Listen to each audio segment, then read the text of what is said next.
Our follow me bia nim say me year no ended by September. Until right now no me 2025 mu. Until September ni we ya na je say me we me 2025 2026 he me 2026 mu. Until me no me ra me 2026 ni mu dada. Until me twen mu someone so me beba 31st of December 2025. But Obia follow me nim say September biano na me wie 2020 me wo me new year mu me new year no 13th day in my new year enie na mamenka Ghana fo suban kakra enchro maka no happen ba me pese me ka bie mu chiro papa bi ma boni din da me sa boni din a friend Gert Hofstede or a Dutch ni Gert Hofstede enti sa wo advance ananse usua de dru achiri baabia e den a papa no behia no Gert Hofstede Gert no ye GERT and a Hofstede no ye HOFSTEDE Gert Hofstede enti obetimi a Google na ye disa enkomo no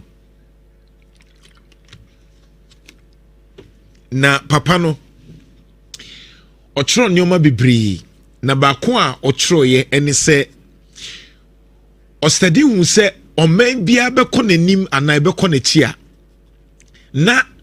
na mane eka ho ene na mamre eka ho culture e che se ekwan ofa so ye nyoma no etimi kire se oman ni beko nanim ana se oman ni beko na chi na esense Ghana ni oka ni refini ntino eya na masako faba ade bi wa makapen na masako faba ni e de asua de beso otiase de ntia September afibia mu no na me ma hyase e di me new year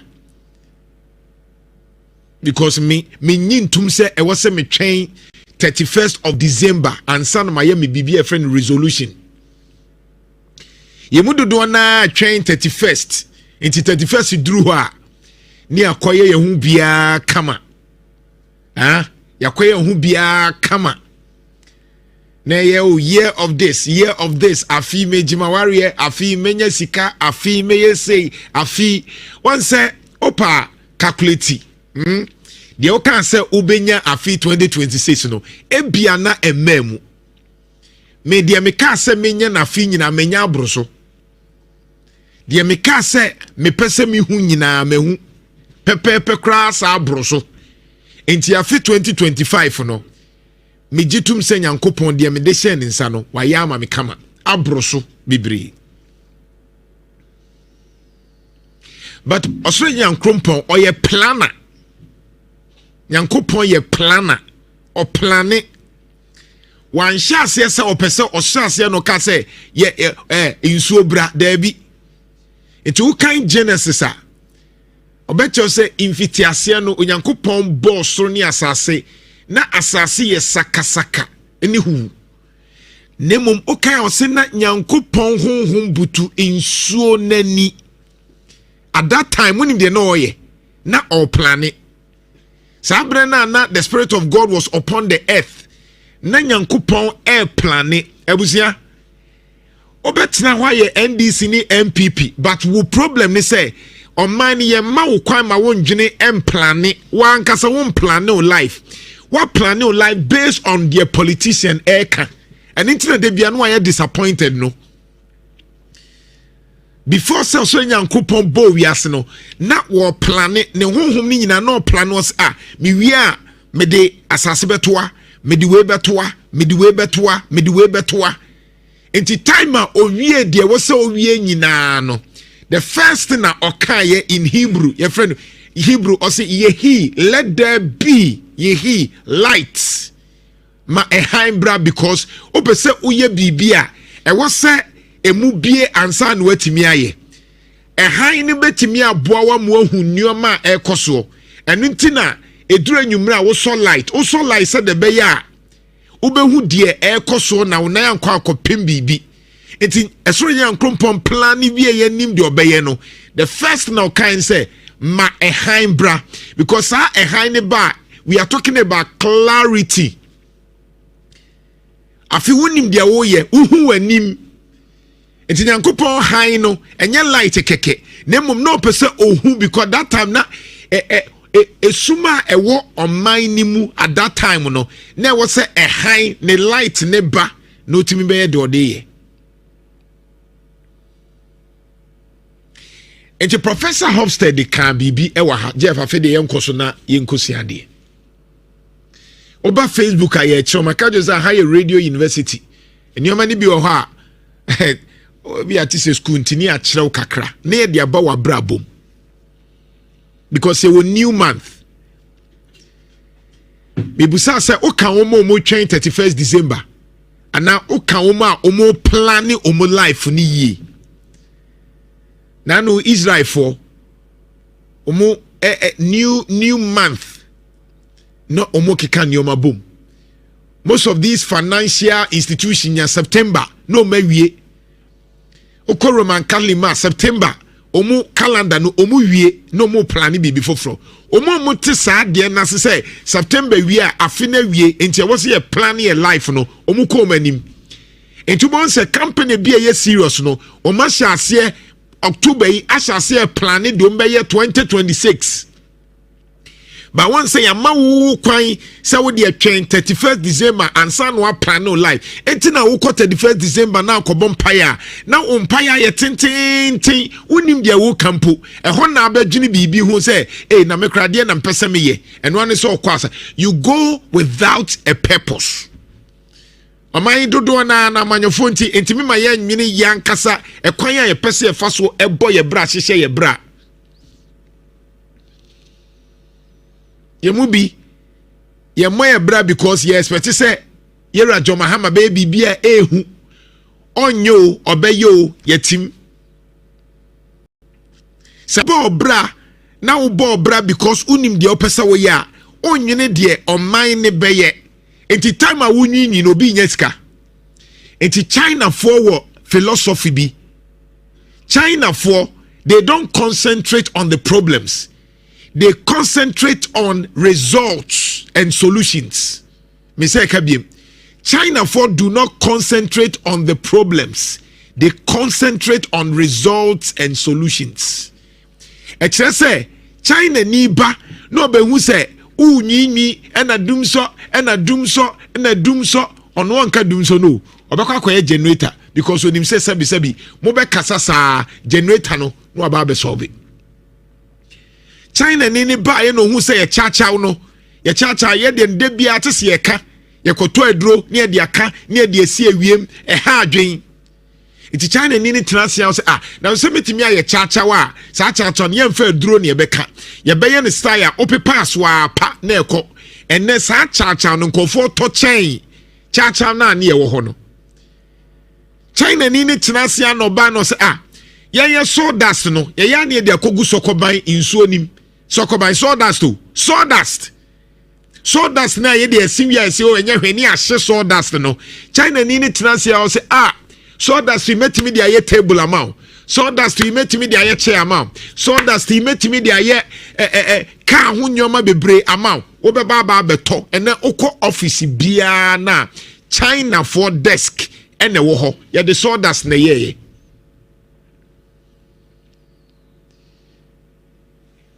Eti Professor Hofstede asema okaye ne se eboa ma wutie ekwan a oman bia na mane ne na mamre eboa no mane timi kọ nanim ana ekọ nachi. The first one na okaye eye power distance. Tibra Facebook na be here power distance to me ka we if you say yesi bosomi fufuro mu e na me kire wo sa ade no Professor na obaye no obeye Ghana de oye oman bia de ba Ghana de na ye kirew oman bia de oye no o say the first one ye power distance no ka power distance o kire se oman no say na to me sitie e wo oman ni mu to me no ye fa tumi ni bebre ananse ye tumi no ewo fam enti ohwe se oman bia tumi no se bia obi ye doctor obi ye professor obi ye panyi kase a ohun ni se oye panyi de nanso ye nyina ye nipa saa oman no omo nhye da ma unhu se me na me ye tumi me na me ye sei na unhu se me na me ye ohene unhu se me na me ye DC unhu se me na me ye regional minister unhu na ano se there be power distance or say Ghana for she marks or the my way over 100 patobra Facebook na be she over 100 no compare or ye USA there any Ghana there any my say oba Ghana USA for say obi wo tumi so ye president o so ye hwan ye obia nya obia wo ho omubu empanyifo nanso obia nya obia unim de odema Ghana on my 80% or say Ghana for tumi say obi wo tumi abehu so tumi in Shiraya fan say ukoba bi na obi wo tumi a obehu so tumi na owo no enye se wo de boa o eye tumi a open no de sisi ni nia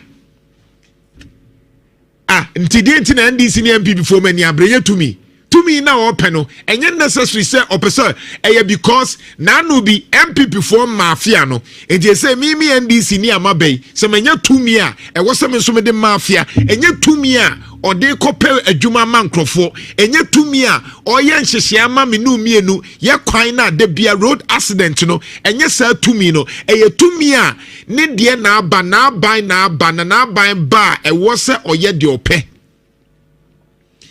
enti Professor Hofstad say oba Ghana obahu say ye petumi pa so be a professor na wo boni din no amfa professor antoso so be a doctor so be your hinibi na wa ambo na ye second na koye no first ana 3 one kan year enu kwa timi twadwan say wa mo ohini bi din ye na ohini no kran fanche so wa anye kono utimi twadwan say ono no ye nana ote hwan ayi bidie so otoso enan wan fa enan no kran so so a obehu se tumi no menka se tumi nye ba oman bia konanim bia no omu mfa tumi ni nhurahura omu di tumi ne boa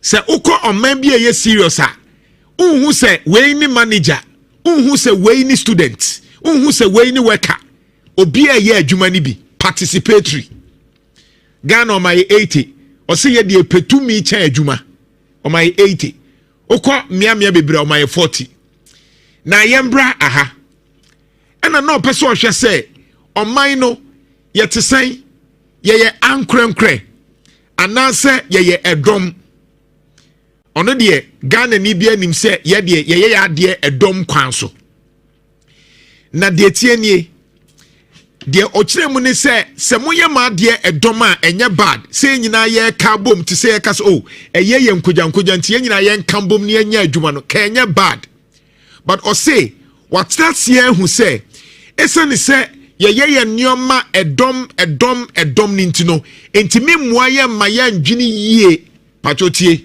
asem na America no modu ha de se ya na ye no kumase dia wo ba dia enya wo MPP ne wo football ne wo kotoko dia men kan say yo ebusia we de se ya na ye no enti enya wo na wo de wo kratch sem ne ba besesa no se ya na ye no enti saa oman no eye dom nintino se opesa ote wo ho a eye na eden or say edom enya bad because sometimes the ebua yen so say sometimes uhia edom na ba be support enya bad saa netie na mom the negative side in say bibia ye edom a wo untimi ndwene every say bibia friend group think and answer bibia friend no spiral of silence ye ka spiral of silence a eche say anka wunya anka de we wo hwe ni sei na so ka problem beba into ubejai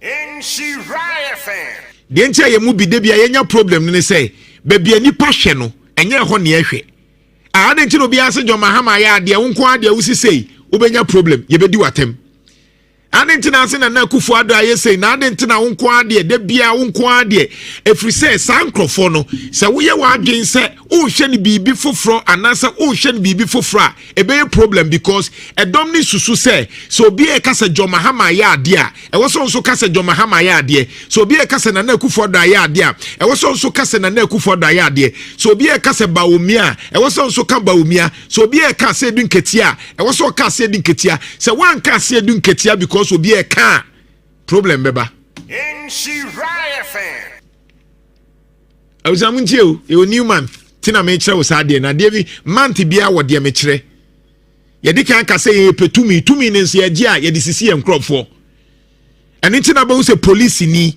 a wono anim ene police foi na anu amehye ase ka ho asem eno mujai kakra mini anim police fo asa ahye ase ejiji nkofo sika because o to me o jiji nkofo sika na anu kra de santase kwan so oje anu atwere odin oje anu atwere odin na sa chese yemfa ho because o police ni o ye police ni enti obesisi driver ni o to me ye adwe nyenti no o ye police ni owo tumi enti obeti sininia anope drivers for na ehu amane yesi omunjai but omayi omani omu ye de omupe owo tumi oye police ni odi tu but the ref say atade na ehye no obewuru atu agu na eduru ba bi no call retirement a sa sika na anope bia ogine beduru ba bi ontime nje na ne life aye useless but owo tumi hey and then national security for hey oh macho hey national security hey why so no pamu obi no yes say kikem that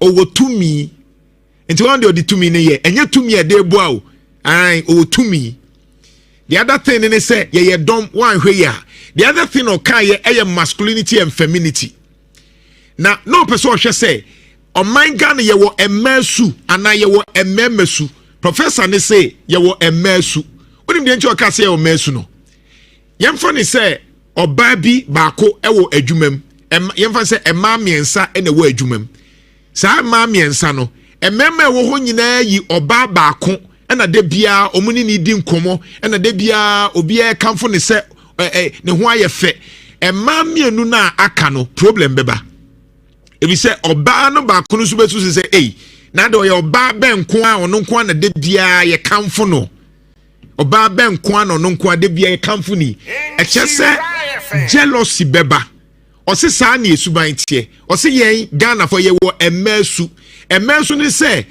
ema ekọ baabi na omu nyina ye makeup na nko akoye makeup na wo sha atade bia obia o meka chese me de eni de nko ano aye abro so ye nyina se ya na ye no de nko na nko ade emesu no enti ode baamu mehu se yen mesu ni se enye NDC na ye de na me ye MPP ni a enye se enye MPP na ye na me ye NDC ni a enye se enye me party ana ma ban ana me tribe ana me hudofo bi na eye de a enye e wo se eye me adenti na eye wo yentimi nkamfo nipa yentimi oman ni ntimi nkase we de wa ya de me no na call competition ba we de wa ya de pa ye nim ye sa de no e den ma yen efri se e wo se eye yen anya yen de a emfa in Shiraya fan nti so ye wo mesu ye petumi ye dom ye wo emesu ba kunie pese me kireo ba kunie e na o se bibia e friend uncertainty avoidance ade no ye nima ye nye oso online no ye problem obebe hu se Ghana ni bia suro nanim Ghana ni bia hye bibia se na onhu nanim a onye osuro hwe broni na be study ayu e na onhu ye enti sanyoma na mekeka nyina no ubon se obubom no ebe che odienti a Ghana at 68 ye da so wiawia broni ni be study ye hu se e basi ye take risk ye ka risk a entrepreneur bia betimi di sika hye bibim se wo hu nanim o so hu nanim o odisika behyem Ghana ni ntimi nye saade no hwe ene ade bi wo ho a NDC ebetimi aye ebeboa oman no but osuro sese oya wan hwe aye ntoma no na akoya ade wo ya ye ntoma no but ye woniema bi wo ho a te senke bia galamsey yebra Jomahama sura osuro ni nyina ne se so ba ne galamsey a ombetu atia no obetu atia NDC enti no osuro no sa risk ni bia Nana Akufo-Addo take ye no 2017 so ordinary crab boho na galamsey no one dey see ye oye ne NDC for the year campaign tia because NDC for no at that time exhibit a mersu say we the yen ye was say timi beye enti yenye campaign nim kan say MPP fuei momu de wenti bi anso galamsey enti yen ye beba wonso mo bo mu chifo mo bo because omusuro say so omu take sa risk na ye obe 4 million people bo mu ye galamsey enti se ekoka ken asembesi nemom omampanyin bia obetimi aka say Ghana enti memfa hu ni de besi galamsey ma bane no wey mintua wey metwam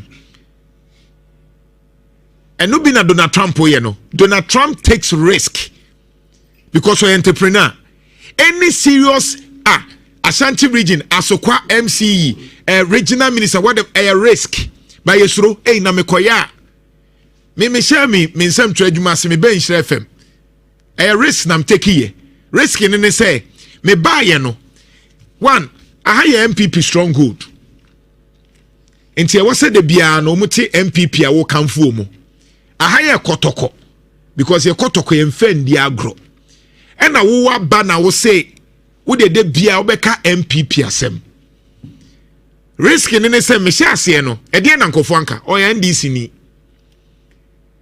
na jini show no kra anye de obi antie wagu show no enso menjai me ye de me ye because I knew the risk baby obi a woni mi bia no me ma excuse e wasa me ya meye mehu manimo me hu manimo meye or maybe a konanim China Finland whatever they take risk ade no so be hu nanimo so hu nanimo say wase ya on hyase de oye light Faraday mu Michael Faraday do ye light no or ye bulb na we understand makoma the 1,000 time and who say be yi de or ye aeroplane will be right mu omu hyase no omu ye ya eseye but eduru baabi omu improve no de oye TV eduru ho no kakran sa na afi echeti do ye internet o hyase na enye but ene ye nyina use internet ene wo sorry a TikTok o ka say TikTok ne WhatsApp no obi ye ya kopem se eyeye o wo man man ke be bu naten ke ya mane nye ke ya mane ntoa so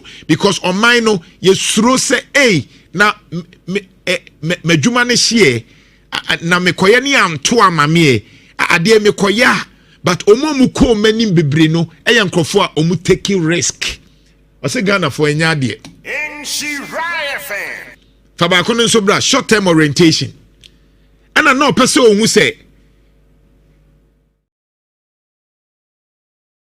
Munsem no ntoa so quickly na mfe so koba mfatilo mfa agudi munsem na poso no so emfa entoa ye so kwan sonko so kra and your mental health on crew munsem macho se yegusu a ye sua emofra wono mo adwene mu apomuden eho nsem enumu enkomodia ene yegusu a yedi ebeye bosomi mu ede ekra na yahwe efri da ya wono akosi afe baako efri afe baako no ekosi mfinhia miensa yahwe mfinhia miensa ebesi mfinhia nsia no ensanhyere ne dan ne ho adi ne no ma yesa wo ya obebo abofra ne enyini ene na adwene mu apomuden ho nsem yie ene de ayehwe no eye mfinhia nsia ekosi edumienu na yeka we no a eya ne friend middle childhood na ne yekoso wa ha Eric Erickson nimdefo ewa adwen mu apomuden mu nimdie mu no wakyerɛkyerɛ afa mofra no enyini ho and is over Facebook ubehu 6 to 12 years no said they are no musiti and usually no still in the school going age you know the way ayana wono musu ene oban etie ne de ese yeboa ma mutumi nyini ewo saa emfie no so ediwie and between 6 to 12 years no say oba no eduru saa mpempenso no a ne yetie ne say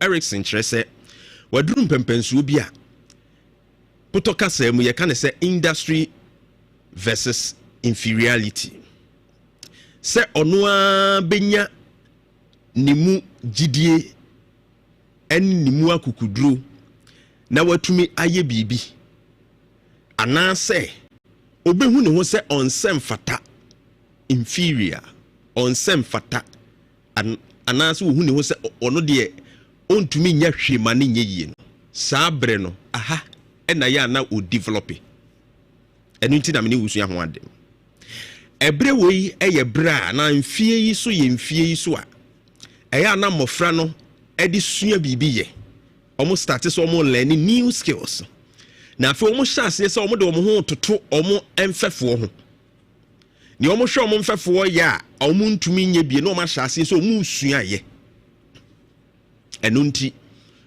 eya na obehu se ade bi wa oba no ba bi obe free school aba anase abontena okodi agoro aba no wa hyase practice no ma bi a odi nani akohu. And this is the stage omo learning new skills. The etiane says ye boa wo mo a skills ye papa o ma hyase o mu suanse ye boa wo mo mutumi develop ne ye no nya akokuduro wo mo ankasa mu so mutumi ye bibi ma ne ye be mum say ye hye wo mo so ne ya moa wo mo na ye prevent you from practicing these new skills and ye kan wo mo hye e mo mu wo mo so wo mo nsem fata omo feel inferior. And of course, on to me and develop a general to an extent obeying no bit me aye bibi ama no ho. O tre na dia eye dene. Te say, what draw kra na waye bibi ama no kra so won hweso onye no enko yi because sa stage na no won wan timi ama na developing yi. Into tre na dia ka wo fa bibi foforo dia ka de onim ho no ya na ye dene dia ama abofra no.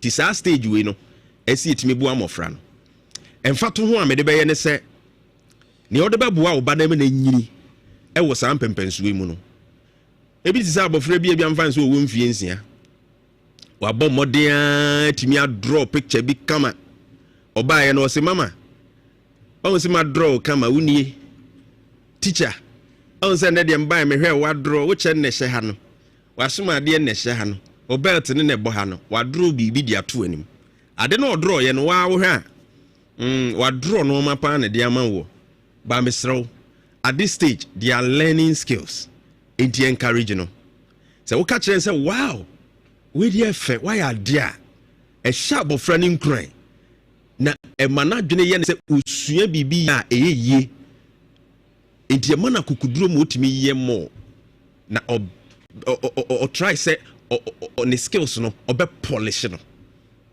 Enti saade no odro ye na no o ka chen se onko do saade na fo from na we dey fe pa sa dro bi mamia wo bon so de obesa ye na ekire no kure bi be ye fa chen de odi kan ye no kire se wo hu ne se obetumi aye afi de obe building on that. It's very important at this stage ye be bo ankwada na mo develop domin mi ye fa ne sa abofro wo mfie nwotwe na watumi afa storybook akan wa kan nyina afi o feel happy so wa kan storybook bi. What they bet you, mommy, I'm done with this. Daddy, I'm done with this. We soon we what me a can read. You are done with what? At this age, what can you read? In this line, where did you read at all? Hey, Sadia, who come up for confidence? I do obey to me, I know, ni reading skills or build. Why are there? Baby, I want kai crana, I encouraging. A baby, one more feelings, one who suit me. Ye, money ye.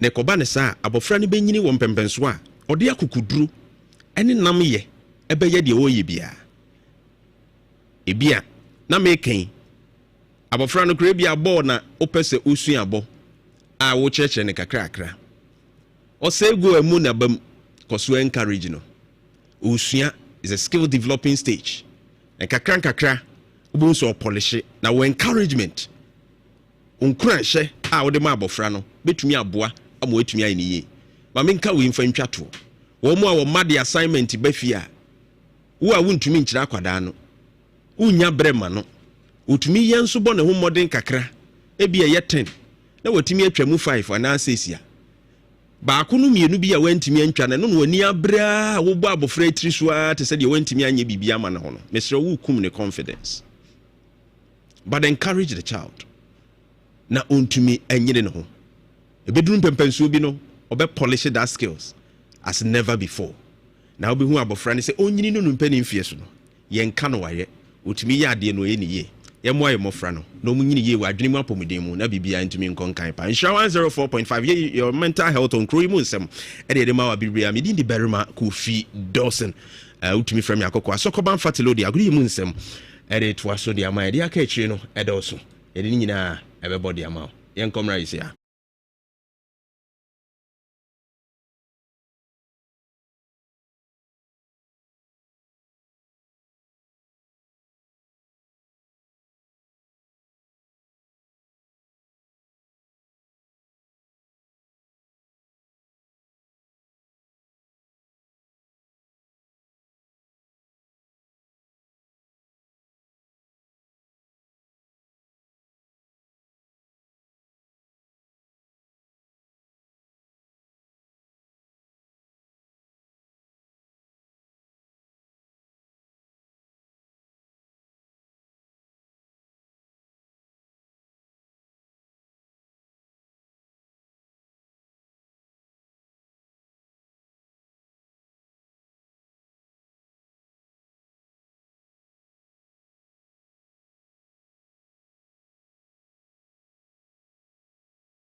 Sana good Musamaya Bono and Anopay, Yadinina, Edgebod, so Premier Sports on Croymun, some Sima Edo enemy, now personal person qua, and an Anopamatina Samasil Kuyamadina, at the Ebro Modern Sonopamadi, Eddie Jonathan Sedu, over to me from Sokoban Fatselo Stimsando, Oni and the Costa Madaruma and a mobile Mechidom, and some of those who be Black Stars and some of them say Enra, His Excellency John Dramani Mama, Ghana Man Penny, and his sporty FM of his sporty TV, and Penny for so Kuma, Medium Sensemina, and so at the Abraham Nemum, and up empty and some conscious renom, a Momo Mensa Capromo, 10 year, Momo Mensa Capromo, na de 10 year, bottom is so place on us up so, na kwa dana do Momo Aponum, na debira da, first and this account, there to the transaction, more than 100 Ghana Street, not a chance. Now, what you be a me pacho, 100 Ghana Street, I copy 200 Ghana Street, no, also one sa, ebe to my cabeza say, now what you be a nipo 1,000 and empty and pretty form.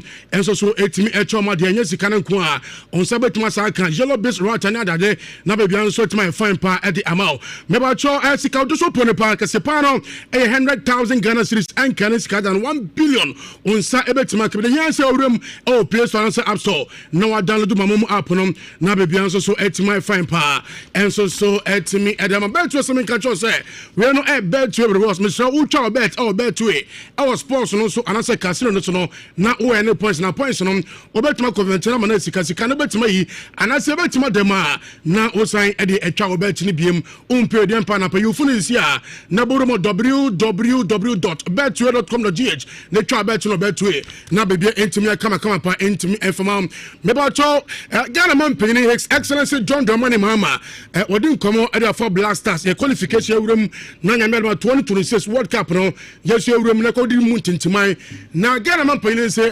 obese Black Stars pa among for inspiration and for Morocco national team it says 2022 unso muruem our semi finals no Ghana just bet my pim ada kwem na mpo ya semi final mpo a who knows ebia na World Cup re timi age etimi edaba fi essence Afcon yan qualify e Ghana for ye pa eno ntuno amurem oba World Cup no obebe ki shose bibia be ko kama pa etimi edama oman konkron Ghana.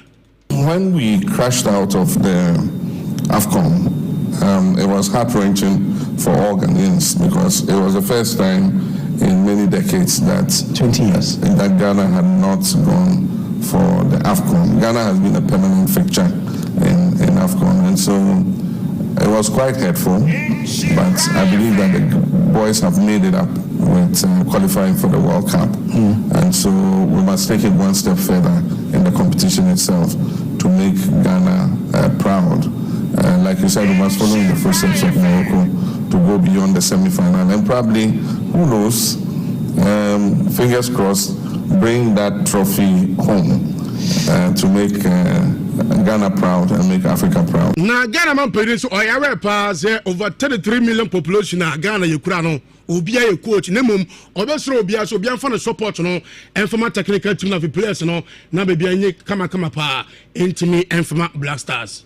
We must all rally behind the Black Stars. We must support them, to the hilt. Let's not bring any partisan considerations or ethnic considerations. Or we are one in supporting the Black Stars. The Black Stars is our team. It's a team for all Ghanaians. It's our national team. And so let us support them. Let's also give the management and technical team some peace. I know that we're 33 million coaches in Ghana, but please let us keep our coaching to ourselves and let the coaches and the managers handle the team without distracting them. There are sometimes we get so emotional, we start insulting some of the players and all that. And in these days of social media, people can say hurtful things, that will affect the mental health of the players. So please let us refrain from those things and support the Black Stars to the health. I know unable to Ghana man 2014 is our time no on one president Brazil 2014. Na eduru baby players say born kwaye mobiem say yanya hu esika ne part mobiem. O say sansen semna to Brazil 2014 no egu Ghana hu finye pa na obe make sure say no ebe so entimi ensi ebiem. It actually dented Ghana's reputation. I think that it is a practice that had, occurred over time. And there was suspicion between the players and the GFA, and between the GFA and the players and government, because the players always had the thinking that, either somebody was going to divert funding that was due them and all that. I think that we've learned those lessons. We've come, up.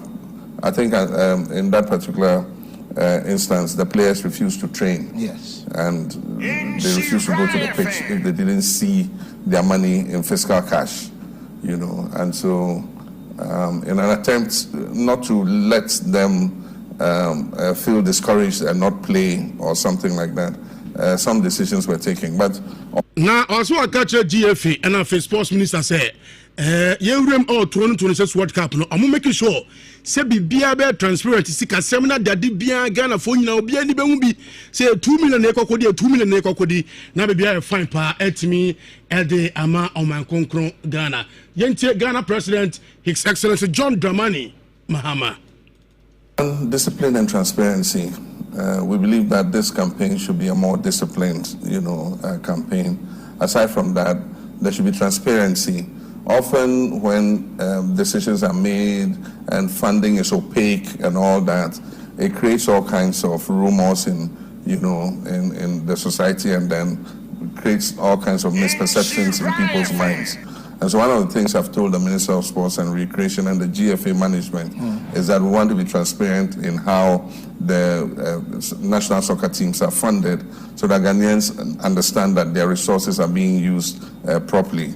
And so discipline and transparency are going to be the two watchwords, in terms of the next campaign. I know Ghana man penny His Excellency John Dramani Mahama and Ochen and Kano. Now almost blasters, the last two games are branch from the Thomas Party or access Bako and Oshego Bako. Now Edimba be born a branch from the Kosisibo is answer moon is a branch and a partnership with Thomas Patano. As a Wama branch no Etimikunan P. Now I was about doing Komaka, I find a partnership with a branch from the Thomas Party. Don't go to Kosi Sibo. Why I say Sasha go like Thomas will be like I've always looking up to him because we will be a Ghana or say Bono Modi or Europe or about big club or Europe or about Champions League final about Arsenal big game against Real Madrid and I'm in the ball Spain. So I say Ghana near say will be a woman, yeah, like always be looking up to him and because of your ball Spanish in team, your ball Spanish football, you rule no yet you want so yeah, and I always be I'm happy to play alongside him, and also I think they're the same because we do understand each other. I know Kosisibo and what's in Kano. Now goalkeeper Edema Black Stars branch from Benjamin SM and now I know there was a goalkeeper say 6 games World Cup qualifies in the who consider 1 goal per. Now that put my confidence in that motivational and if I can for free now and Benjamin Asari Bono Modini etimi editu eja. Na ejuma bia wo yen bia esem fa ugidie no BBI then attach because the time you can say football there is part of any game. Football there BBI team is in football. Obi one more bet me a good day. By the end of the day, maybe you now lose. Obi one more bet me a good day, and I be at the end of the day, na nyama shada yin. You just say or bobo, and I be a nyama shada call you say ebi na bonu bebu because we juma there. We na so fans so miss them that they not to me so say be say me here. Although say time I mean do this level and at this stage, you know, they me share me kran they me too many me and them be say me achieve, you know. Nyame ama ni nyina there abem. Nti me football me da pon mu me slow she. And just say me slow she say me buom by football the BBI team is by that confidence level no another media to meeting no na me this level another this season na and no a goalkeeper and my Black Stars Benjamin Asare and Otene can enu Ghana Premier League match week 5 game back one attack him no etimi etojo Accra Sports Stadium between House of Folk and Afekpando Hearts of Lions na game le bano no bia and so entimi and she say House of Folk 5 games in 2 goals per and no share and ebusa coach of did say did 5 games 2 goals and how I say how you pa you go to coach of Didi Dramani.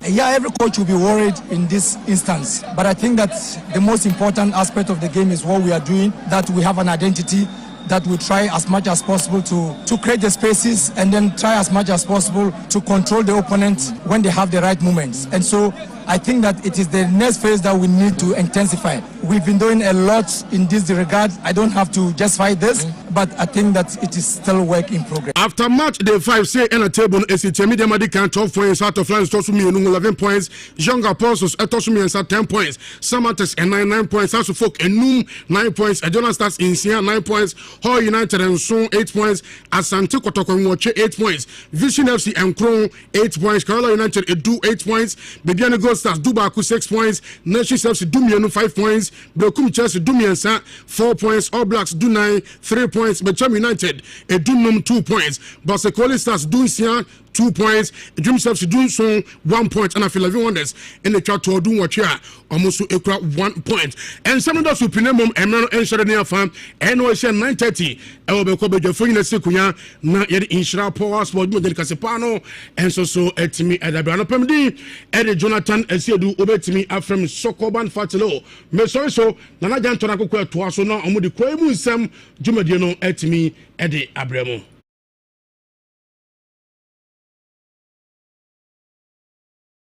Ɔman no yɛdwene kɔ akyire paa nansi yɛdwene kɔ animu yɛnwene nkɔ akyire professor no na wonim de ɔde mae over 100 no yɛn tumi yɛ 80% kyɛ de epetumi no ɛba sɛ ɔse ɔman no dwene kɔ nanim paa na ɔman no yɛnwene nkɔ yɛnim saa na ɔkae enti over 100 no Professor Gafter say Hofstede say yen man no omaye 4 over 100 4 over 100 so wabab transia hu say Ghana for ye short term oriented people short term ne say ye nyine nkɔ yanim bebre oman no oman ne nya nkrofo mu plan say 5 years 10 years 20 years ye plan your life there be obahu say oman ne plan ya ne plan baomi obeba ene asedu nkechi omo beba ye dwene elections ho na mom say ye tena se ya plan say 5 years time by 2030 nka omayi na nka adwumasem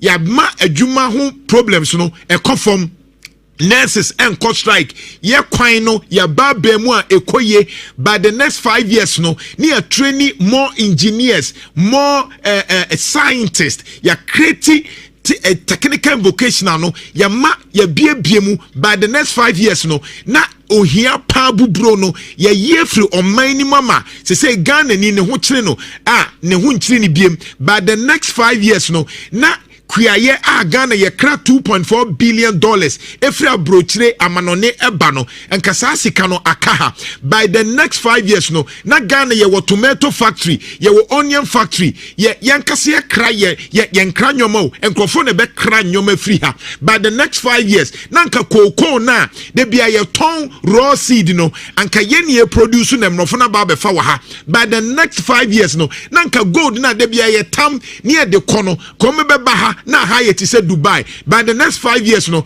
manson kwanta de bia gold wo ho no ke asese mu hyebre ama sa problem na solve ama Ghana ekonanim by the next 5 years no ne ka say IMF ne ye nko biem na emom krofo kra na beba bebo bosia wa ha ya nyene sa China for nano ye catch omo de omo 15 5-year development plan ba. It from 2026 to 2030 plus no China for be plan new omo life biem. Ghana ni no esan say yen nwene de adwena ye politics ni ntino sa future no yen nwene bi because ye adwene ne kra no ye besanya sabi yankase asofo yi aba be catch you say enche na yesu ba ye kowiase yamfa ye de amma enti hwan enti ntimi kra plan because o plan ya ye be catch you say osuru ni mfie ba ye bra fi say asase nso ye nyankopon dia enti o kase ye nyef so adwuma yie na ye nkra ne yie ma ye nsenso yen yes anyomano yam plan sa life ni ye because your orientation say na 5 years time they say ye wuwu in Shiraya fan o mind be planning life to 2025 China na no making kind tell say omo ko omo 15 5-year plan into China for be planning life from 2026 to 2030 thereabout 2026 to 2030 China ni be planning yen Ghana for. What is our national plan? Ye ni bi if we say or say on mine no a short term oriented people. Ye nyine kwachiri on my 4 over 100. And the last one okay indulgence. I say benya nanka de bia ye holiday ni a GNI. De bia ye holiday ni a GNI. De bia what do I say? Holiday no so eba kra na enye te say ye bibi o. Yemfa nya hwe yese na ye holiday no yemfa nya hwe nothing yemfa nya hwe o yemfa nsua de yemfa plane yemfa nya hwe ne awie yese o na ye holiday ne adidi ne ada ne awie na ade ache ne akwa adwuma bibia ansi yenhye dan calculate emfa nya hwe average Ghana ni no ukwa abrochira Dinti aye ka brochi ukwa abrochira Ghana ni no no wa ha no untimi make excuses se suno ato se nsu ato a untimi nka se nsu ato na suno ato nti umma adwuma obeba adwuma obeye adwuma ukwa anwumra obeye wadwuma pepepe accordingly by the ebe kaya de bia enti abusia new month ne na mpesa me de wo sha ase with this one say on mine no pesa wo ti de enti a enko nanim a sa anwome amaboso no o se ye petumi more than ye adwuma o se ye edom enti edom no se o pesa o yi wo ho na ye bibi foforo a edene e wo man ni mu because say ne nyina ye no ade enti na nko apesa o ye no foforo o se ye wo emesu ye twini nku we are jealous of ourselves ye tete ye ho anya unua de a emfa. The other thing or account was something say, Yenya Obia, Yetimi Kase, Yen Jai dear way for that. Yen Kase, okay, Sikani ye dear, now so Galam senti, Yen Yai, Edding, Yen Timinye, or Nay Gan and Intiminye. The Akan say, or say a young crofo, Yen Mini Bebrain Koya Nim, we are short term oriented people. So over hand on my 4, into Ghana ni pano on set down planning life. And I catch you say, Yemubi. Yeah, 2026 mu, but I'm sure say UTM who train 2025 December 31st. No akwa ye resolution. Samra ne ye twam ko na businessmen no atwam ko. Samra na wo wada no ena sikafo omodwene eyabu se sikani bia nantamo time awo wada no ena ofa adwene because they ni system ni mu. And then the other thing is say ye benya nanka ye holiday na ye agi ani. Abusia nti makeni nyina abom me bebie line so ne edi nkomo de me ka ye nyina no uhu ne sen de me bubo so nyina no wo ye Ghana ni eye no kre de me keka yi enye no kre anasa de o ka ye no enye sa ne tie ye betimi asua bibia afrim e wo sa anwoma no de ne betimi aye based on the yakeka kekai ai betimi aboa ma omane atua bibia afrim de bubo boso nyina yi kekabom ne hu adwuma ekoso ennyoma ekoso wo man mu de wosi ya yenye de bia ye complaini vis-a-vis ennyoma wabubo boso nyina no me bie lines no a new month ne yenka ye ho asem ne yenka Ghana asem iwia na afia to aso e from na jantoa. Good morning. Oh yeah, come on Ishra 104.5 bia wa follow me bia nim say me year no ended by September. Until right now, no me 2025 mu. Until September ni wie ya na jese me wie me 2025 2026 he me 2026 mu enti me no me wura me 2026 ni mu dada enti me twɛn mu sɛ mo nso me bɛba 31st of December 2025 but obi a follow me nim sɛ September bia no na me wie 2020 me wo me new year mu me new year no 13th day in my new year enie na ma menka Ghana fo suban kakra enchro maka no happen ba me pese me ka bie mu chiro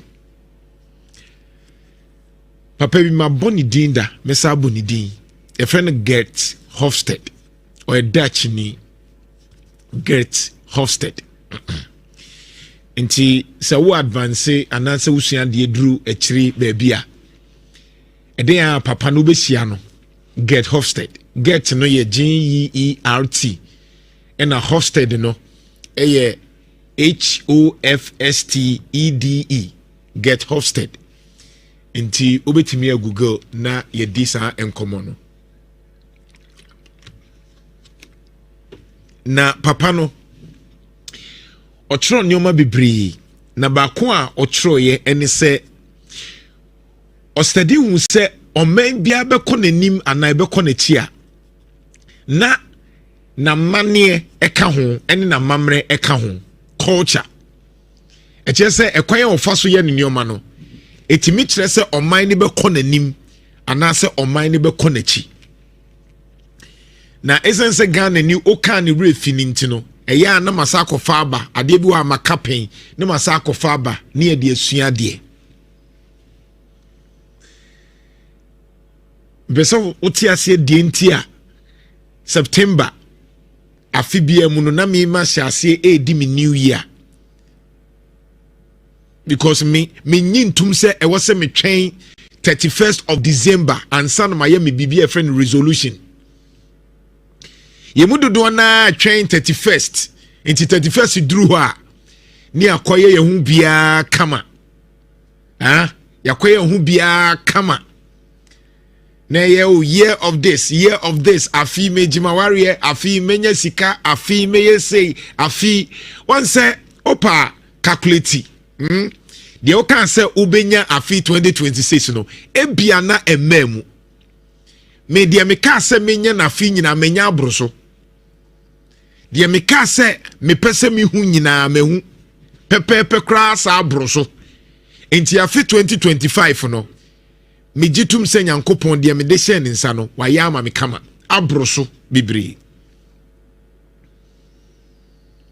but ɔsoro nyankopɔn ɔyɛ planner nyankopɔn yɛ planner ɔplane wanhyɛ aseɛ sɛ ɔpɛ sɛ ɔhyɛ aseɛ no ka sɛ yɛ nsuo bra daabi nti wo kan Genesis a ɔbɛkyɛw sɛ mfiti aseɛ no onyankopɔn bɔɔ soro ne asase na asase yɛ sakasaka ne hu ne mom okan ɔse na nyankopɔn honhom butu nsuo nani at that time when they know ɔyɛ na ɔplane saa bere na the spirit of God was upon the earth na nyankopɔn plane abusia obetena hɔ yɛ NDC ni MPP but wo problem ni say ɔman ni yɛ ma wo kwan ma wo ndwene plane wa nkasa wo plane o life wa plane o life based on their politician eka and internet de bia no ayɛ disappointed no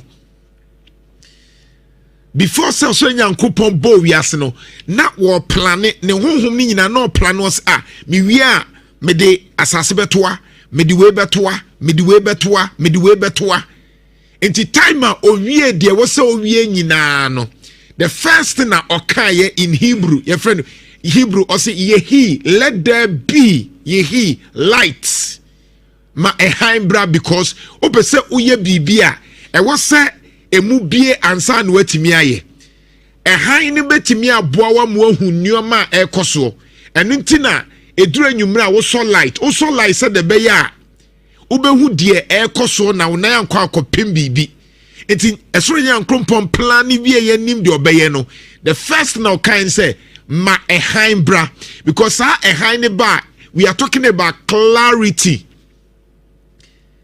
afi wonim dia wo ye uhu wanim enti nyankopon han no enye light keke na mum no pese ohu because that time na esuma ewo oman ni mu at that time no na wo se han ne light ne ba no timi be de ode ye enti Professor Hofstede kan bibi ewa ha Jeff afede yenkoso na yenkosi ade oba Facebook aye choma kajoza high radio university enioma ni bi wo ha obi atise school ntini a kyerɛw kakra na ye de aba wa brabom because it was new month bibusa say o kan wo mo twen 31st December ana o kan wo ma o mo plan o mo life ni yie na no Israel for o mo new month no o mo keka nyoma bom most of these financial institutions in September no mawie oko Roman Catholic September omu calendar no omu wie no mo plan bibi foforo omu te saa de na se September wie a afina wie enti e wo se plan your life no omu ko manim enti bon se company bi ye serious no o ma hyase October yi ahyase plan de o be 2026 but one say amawu kwan say we dey twen 31st December and san no plan no life enti na wo 31st December na akobom paya na umpaya ye tintin unim dia wo kampo e ho na abadwini bibi hu say na me krade na mpese me ye eno ane so kwasa you go without a purpose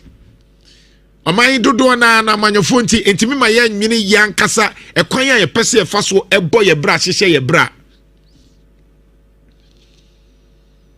Yemubi ye moye bra because ye expect say ye rajo mahama baby bia ehu onyo obeyo yetim sa wo bo bra na wo bo bra because unim de opesa wo ya onwene de oman ne beye enti time a wunyi no bi nyeska enti China for philosophy bi China for they don't concentrate on the problems. They concentrate on results and solutions. China for do not concentrate on the problems. They concentrate on results and solutions. Say China niba no be who say nyinyi ena dumso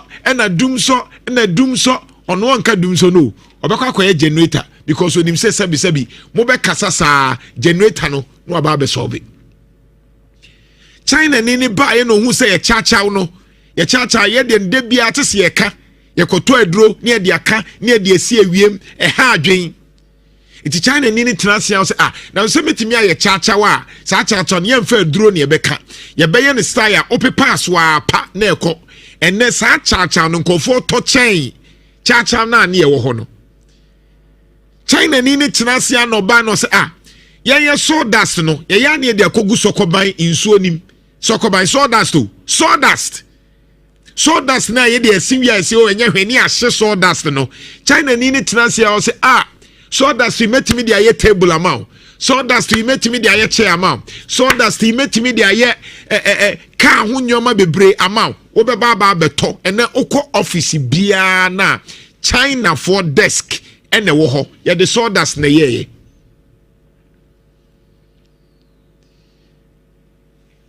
It's Professor Hofstede asema okan ne say eboa ma wutie ekwanya oman bia na mane ne na mamre eboa no mane timi kọ nanim ana ekọ nachi.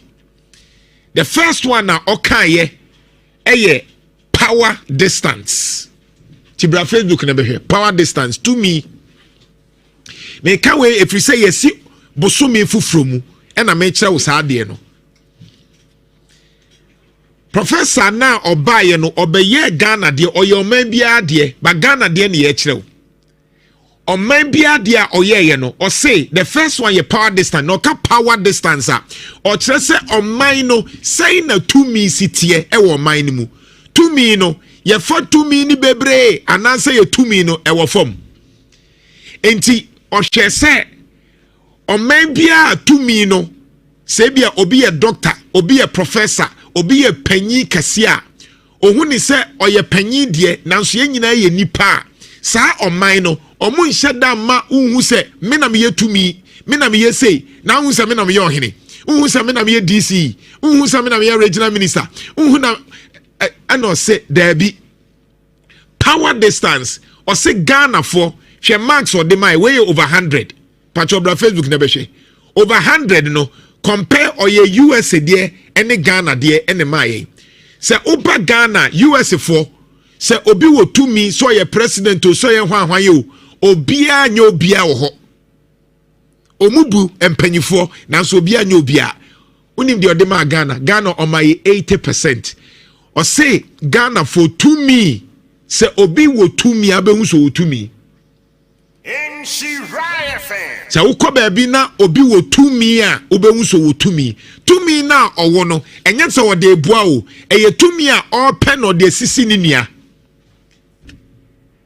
ntidi na NDC ni MP before many abreye to me na open no enye necessary say opesa eye because na no bi MP before mafia no enje say me NDC ni amabei se menya to me a e wo se me so me de mafia enye to me a ode kopel adwuma mankrofo enye to me a oye nhyehyea ama me no mienu ye kwan na de bia road accident no enye sa to me no eye to me a ne de na aba na aban ba e wo se oye de ope. Inti Professor Hofstad say oba Ghana obehu say ye petumi pa so be a professor na wo boni din wo amfa professor antoso so be a doctor so be your hini bi na wo ambo na ye second na koye no first ana 3 one kan year enu kwa timi twadwan say wo mo ohini bi din ye na ohini no kran fa nchew so wanye kono utimi twadwan say ono no ye nana ote hwan ayi bidie so otoso enai wan fa enai no kran so so a obehu se tumi no menka se tumi nye ba oman bia konanim bia no omu mfa tumi ni nhurahura omu di tumi ne boa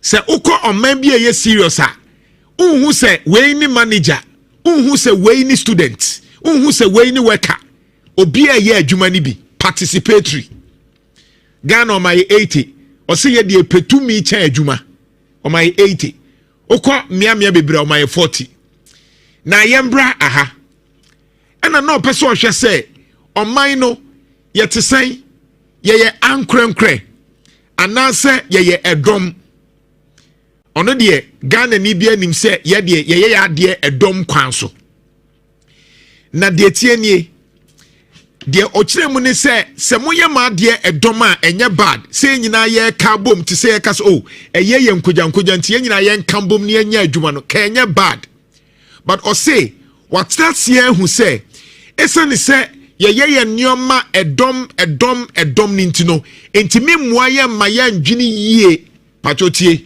asem na America no modu ha de se ya ne ye no Kumasi dia wo ba dia enya wo MPP ne wo football ne wo kotoko dia men kan ni say yo ebusia we dia say ya ne ye no enti enya wo na wo de wo kratch sem ne ba besesa no say ya ne aye no enti saa oman no eye dom ni ntino se opesa ote wo ho a eye na eden or say edom enya bad because sometimes the ebua yen so say sometimes uhia edom na ba support enya bad sa netie nemom the negative side in say bibia ye edom a wo untimi ndwene every say bibia friend group think and answer bibia friend spiral of silence ye ka spiral of silence a eche say anka wunya anka de we wo hwe ni sei na so ko problem beba into ubejai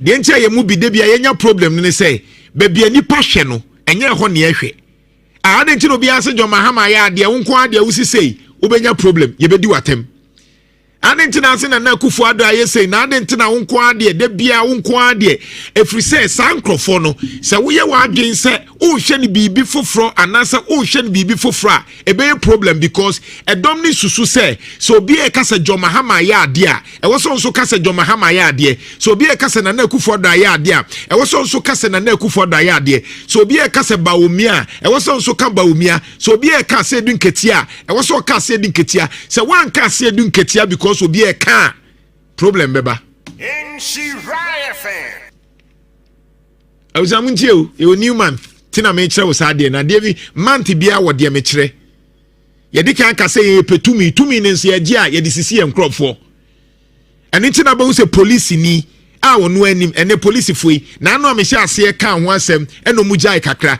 me nia nim police fo asa hye ase ejiji nkofo sika because o to me o jiji nkofo sika na no kra de santase kwan so oje anu atwere odin na sa chese yemfa ho because o police ni o ye police ni enti obesisi driver ni o to me ye adwe nyenti no o ye police ni owo tumi enti obeti sininia anope drivers for na ehu amane yesi omunjai but omayi omani omu ye de omu pe owo tumi oye police ni oditu but the ref say atade na hye no obewura atu agu na eduru ba bi no call retirement a sa sika na anope bia ogine beduru ba bi ontime nje na ne life aye useless but owo tumi do hey and then national security for hey I am macho hey national security hey why so no pamu obi no yes say ke kem that owo to me into one the to me ne enye to me e dey boa o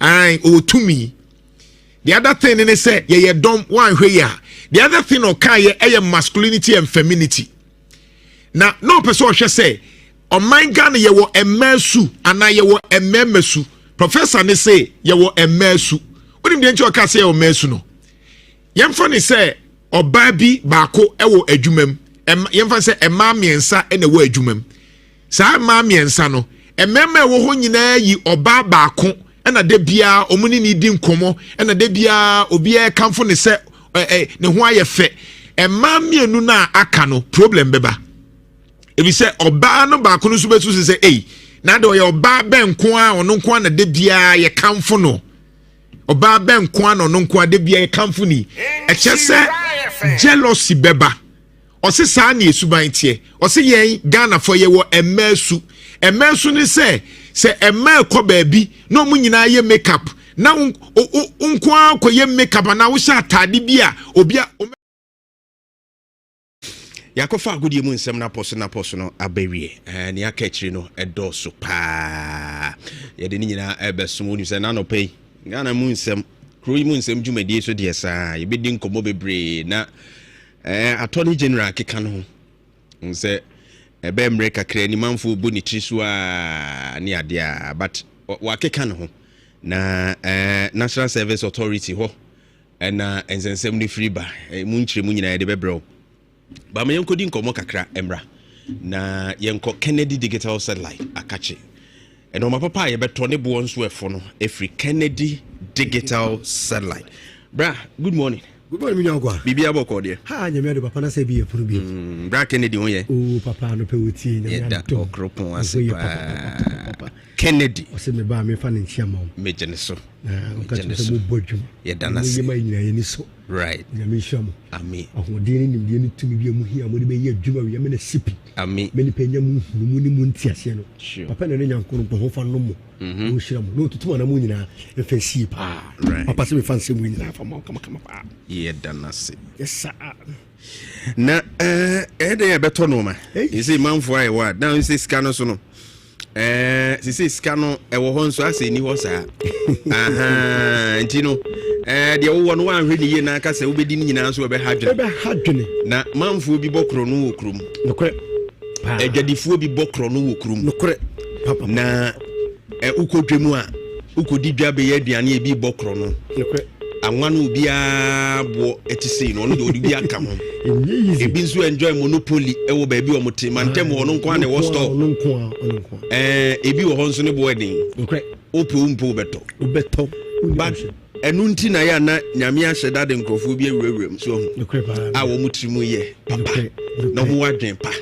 sɛ de yɛte no ano wɔmpɛ ma ne mmoro so ɔmo na ɛpɛ heaven akɔ no so sanse wɔmo abu nkrofo fa so nyina heaven wɔmo nkobi oye kristo ni a wɔto collection kwa tight akɛse a wuyi nyina yɛ kwa because wo unim sɛ ade ensi hu no wayere nkrofo nsa na wogie a unim sɛ enye saa na nkɛse odegye Kennedy nyame nhyira Kennedy digital satellite why ade no ma ya tete so braf ye kwe na unim sɛ you encounter all these problems how you share pa obi ba na obehwe Kennedy digital satellite say TV na auto say fridge na auto say air condition say iron say blender say kettle say microwave say rice cooker say deep freezer say fridge na auto say stabilizer say food pounding machine say meko machine say brew machine say popcorn machine oboba no mehu sa ne we wo Kennedy asio no mehu price na obi ho no ma otimi gino so say avadi yankopɛ say Upesa we a little bit inquisitive now.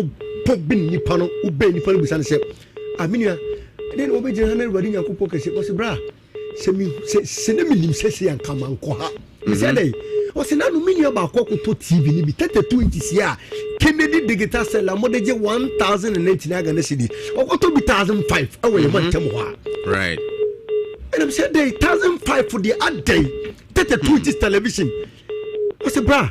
Na no kwasa ko TV bi steady city o de ko bodem kwasa eni no nhusuye na kona eba na yesa problem e say nya ne yesa atam TV de ko mo so no ma o mo say de mo mo to ma e wi ana me say TV na wo ko to TV na na wo guarantee wo warranty o hu na wonya problem o TV no wo de ko ma nipa no wo de ko nipa na so ya no wo say wo to mo wi ye nya ne sa na nsiran ka papa Kennedy champion ya one the CEO of Kennedy Tasela. Yeah, I mean, I'm no so many more when you now boy for sim. And the man I tonton home appliances, electrical appliances, and to be ton with the coffee now with your problem. Man from Mara, now you shop problem cry. I bet share at the condition so now you bet me your bonnet. You from one. And to TV or Kennedy ho. Now from coffee TV no down one now science so we are now the back end way see their Tom we debut. Apart from say Dudu na di 32 ne bi di 1,005 bi di 1,006 uwa Kennedy digital selection man 1,099 Ghana cedi legend yes say ade na ye Kennedy digital selection say ye fridge na atomom say ye TV na atomom say ye kettle say ye iron say ye blender say ye deep freezer say ye microwave say ye fufu pounding machine say ye meko machine say ye stabilizer say ye die popcorn machine ade bi e be tomo bia say wo ko fie na unya problem asa pa bra ya so ye ho apart from say e bo na funi nyina wo we give you a warranty guarantee catch now say ukona wunya problem bia sa for bra Kennedy digital selection ho na mo akwa e betimi dia bo na yem fam wo na dia na Ghana man pe ye na ye pe because Kennedy digital selection be say ye ba ma Ghana man asantemani wi asema say said the nipa dodo ni bi mama deep freezer so krum ha ne boye den no ye ma deep freezer bo nye den da e de enti no betini fie e di enti no obi baby no open deep freezer ye sini dem na wo ye aduane wo de asesem no ne busu edi na obi susu pebiti baby no open deep freezer pa de ye adwuma se na be obenye sika de ho de busua na baby obewura bia wontumi nto deep freezer no e di bentia no obi pass so here fridge woni fie pa se na be ya ono ko de fridge no de be ye adwuma kakra because some fasode enye fridge so no e bebrebe uwa sister bi fie uwa papa bi fie uwa mama bi fie sisia ne problem nyina na se nko benye fridge bi ye si dem na wo de fridge no e di dwuma enso baby obeko bia fridge ne boa yeten uwa fie bi mamia me se da ne da enkra se omu pie ko bani se we akra ro hwehwe no kra wo hunu na kanso ka bia nanka TV program ho educative program say your children's program bi say na science and math quiz ni ho niam enema ye educative program e boankra ye ni TV so mo fa nyina peso mu hwe bi mo fa nyina hwe bi ni uru papa bi ni ma mi dem a TV na bi mo ho ntini mo no mu nya bi hwe o mu pie ye abono nkunu ko bono ndu mo fra no mu nya mai efri say papa ne ma me na nyeso mo problem nyina se ko mo pe TV no o matom sika de so mo sam ne namba bi e TV ato okwa ha TV ato okwa TV ato baby obeko bia no tumi nto TV no okay come in semi amaka nyina aboma eye seyinti e na Kennedy digital seller ya base Ghana money santimani wiasema say TV na opa ato a baby obenye de papa na ne buofo no aso ne Kennedy Yes, ye me fie bi nampan wa bra TV ni fie ho because TV so mfaso di ebebrebe mi nuabrofo we wana ka che me wo say the TV ne sem panifo ne nkokora ne mmofra ne obi ehwe no e recreational therapy. Yeah. Because bra obi ko abonten me say adwendwe bi e da ne so no obeti na fie o hwe TV o hwe program bi o hwe football bi o hwe ade bi e koso TV no so o hwe bo sen wadwene wa hwe TV na ne ni agye na ne ho adwene say fom adwendwe no di fie abonten ba no hwe TV ne ko no be fie na TV bi ni ho e dem ho ye din no ba no be da ya odwendwene ko eti die be tin o se TV boy din Mr Kennedy nsemini o se ne ni kwase e ma TV boy din enti ye TV se no say ye 32 inches television ope say ye 43 inches television ope say ye 50 inches television ope say ye 65 inches television ope say ye 24 inches television ope you buy a so my TVs we nyina also ama bona ye 4 Mr Kennedy say enye we nko ne ye dem mo ya the promotion chenchire check kasia ba ye say top 43 inches television 2149 Ghana cedi ye facility pan kasia ye pan pay so enti de bentia bre bi ni na busu for me say ba bi o mote no eniema bi nti edem ho ahye kakra ko nye condition bi de bone dem ho anko pe maybe about brother be will be on to condition. We have condition 4,500. We have 4,000. We have 4,000. We have 3,000. Mr. Kennedy say air condition and yellow loss with him and necessity. And I did before me to say, we be able to bond them. And two back Kennedy air condition 1.5 horsepower, 2,899 Ghana cedi per bra to me katente. Utifia we dey. What if I call you say air condition power 100 obi se me here condition dey upon me demo e pise dem ho hyedodo yarea e show de ba no e dokome me ne mabusu come here air condition bi me pay na no ko busu bi o ha o mo de air condition dey 4,000 Kennedy digital sell like 1.5 horsepower and new 3,000 po 2,899 Ghana cedi per yes brakene de tasa la fio but tracy ka we never to air condition never ko fie never ko bo say pu obi gusa me say na telephone number say na dem na bo for me so be bia obi an tie say TV na open say a ceiling fan open say a standing fan open say deep freezer na open say air conditioner open say a fridge na open say a stabilizer na open say a decoder pa na say open the amount TV say a dish pa na say open the amount TV obi go think me remote me cable come me be use wo pie na TV na me seraw eso me be ko bia enema ne boy de me seraw for telephone na mani sisia na ni Kennedy ta say la ye ni kita ye number say ni dwa na me seraw enyira nkosi baby for number we say a TV, say a fridge, say air condition, say a kettle, say a blender, say iron, say a microwave, say a rice cooker, say a fufu panda machine. Number son a 0244 385 128 0244 385 128. Yes, so it's Vodafone. Vodafone phone, but say number 020 765 3031 020 765 3031. Mini akoko bi busa me otiro say and all about football machine asame srew Kennedy say life football machine say enkran patasi adum no ya load all our offices and te upe football machine bi e de aduma me so baby awo bia say won kran uko waiter old barrier kokuro bi te junction traffic line na sepe wo seni fa so abrosa no wo say Kennedy bana bosoro kese froko ho na na mo ho me show kama patasi ya wadum house Kennedy junction eni ma me bosu nyina obi kwa no obi su busa me no me srew wo de ko football machine de biaba edum family plaza building no ye de biaba abrosa na bra edum finfi udi obeso ase football machine no me pebi ato de akoye adwuma na me so manya sika de abo no ho bra efise football machine me ko machine ebro machine no enipa dodo na ato no mu de yo mu huye o mu de nya sika o mu de bom ho bra obi aye bia de obi ato de football machine wo de adwuma ene wo si ne fie awie obi de football machine wo de adwuma ene wo toka enti bia wo bia no me serew eni ma we ya mo so ise TV na wo pato bia benye TV ye papa na ne bo funu Kennedy 32 television 1,000 Ghana cedi pe baby awo bia fa telephone number ne friend e de number sin locations ni to gwa ye bre no e ya ye be na mum de here pon se wo be ba so odo ani e be hwe se ensem na bra ne be tene hire FM o kase TVs ne boofo fridges ne boofo air condition ne deep freezers standing fan ne ceiling fan stabilizers ne kettles ne ions ne blenders industrial sewing machine hand sewing machine ne boofo no pa oni be hwe se e ye no kure na Mr. Kennedy say obi na prato we ya ba adwumani we seek for controller and accountant general department in kwadia obi ope Kennedy afye bia se fu na machine bi na ope se meko machine ope o super TV ke 65 ope super deep freezer from 100 liters to 900 liters so ope 30-20 television so ope 40-20 television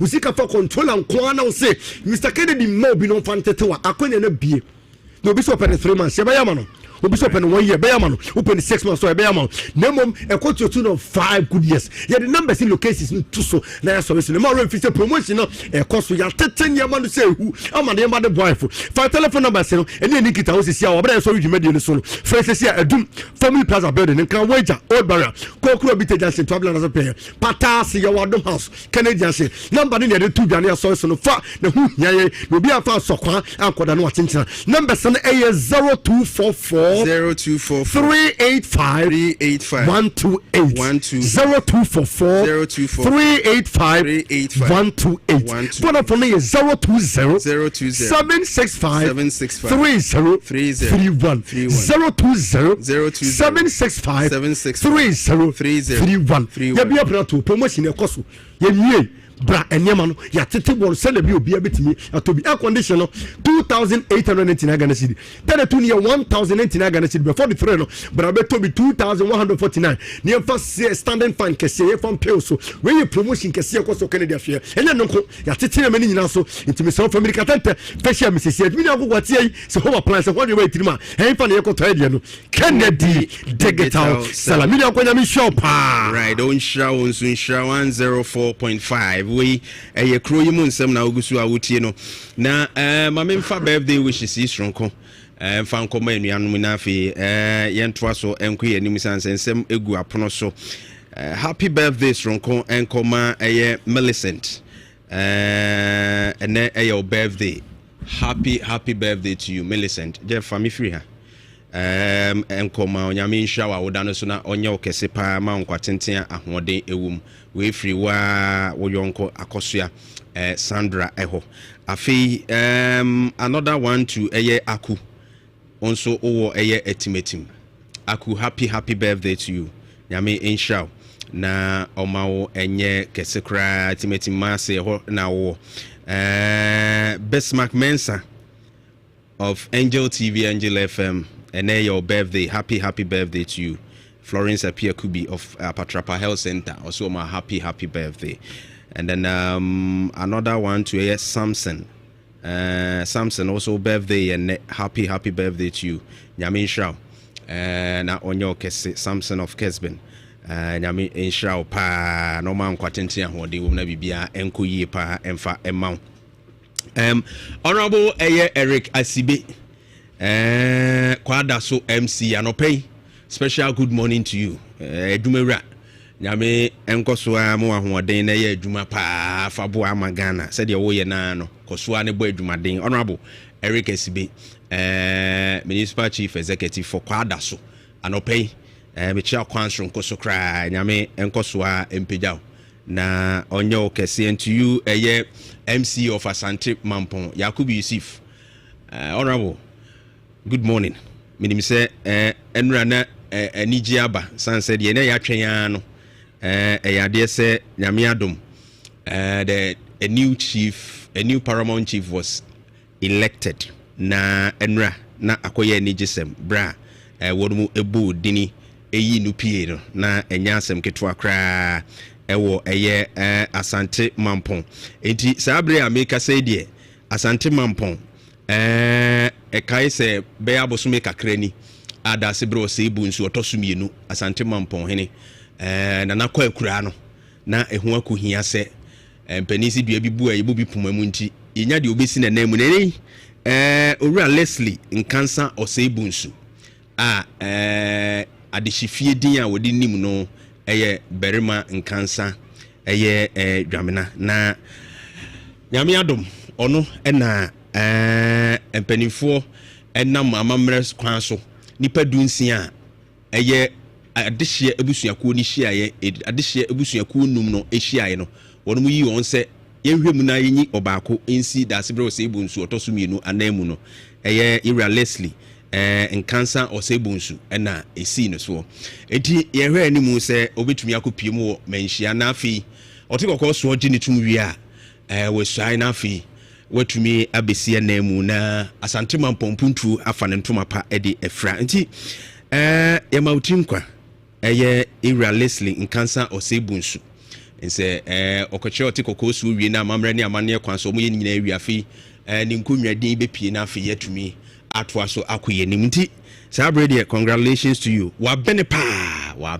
bene nimdie mu nyansem ketwa kra engineer wa bene ba software ni ade dia nyansem ketwa nti onye mpa atwa kra nyame nhira no ma nkwatenten na akonwa wo betra so yi so no onfa nimu nimdie ni nyansa emfa enomo se otekoko so wie bibia na se ni nyina akowie pewa okropon ba se yadom edi wanim na watutu nan edi asisi ye mamampon akoso afa ne ntoma pa edi afra babusua unim se ese the National Service Authority hono enya asem ketwa make say Attorney General Dr. Dominic Ayine ode eye gives you a worry and afu o say esibe antwi ode omo court ni nyina se o say gift you a worry abo make 38 million Ghana cedis o say esibe nso abo make 500 million Ghana cedis na eno no wode mu kogina court na wo hwe eye nsem a ewum no anya asem ketwa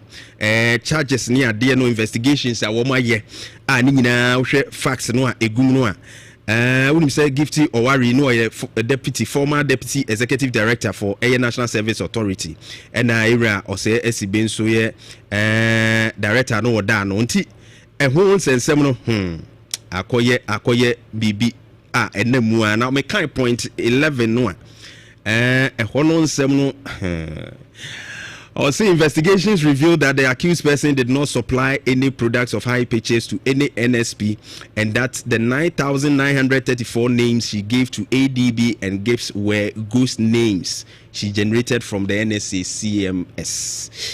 Kweduno, NSA high purchase. It's a national service for no. Yet no maybe more the more to say ye the ama besi and two treat and kakra wala once ba na atete.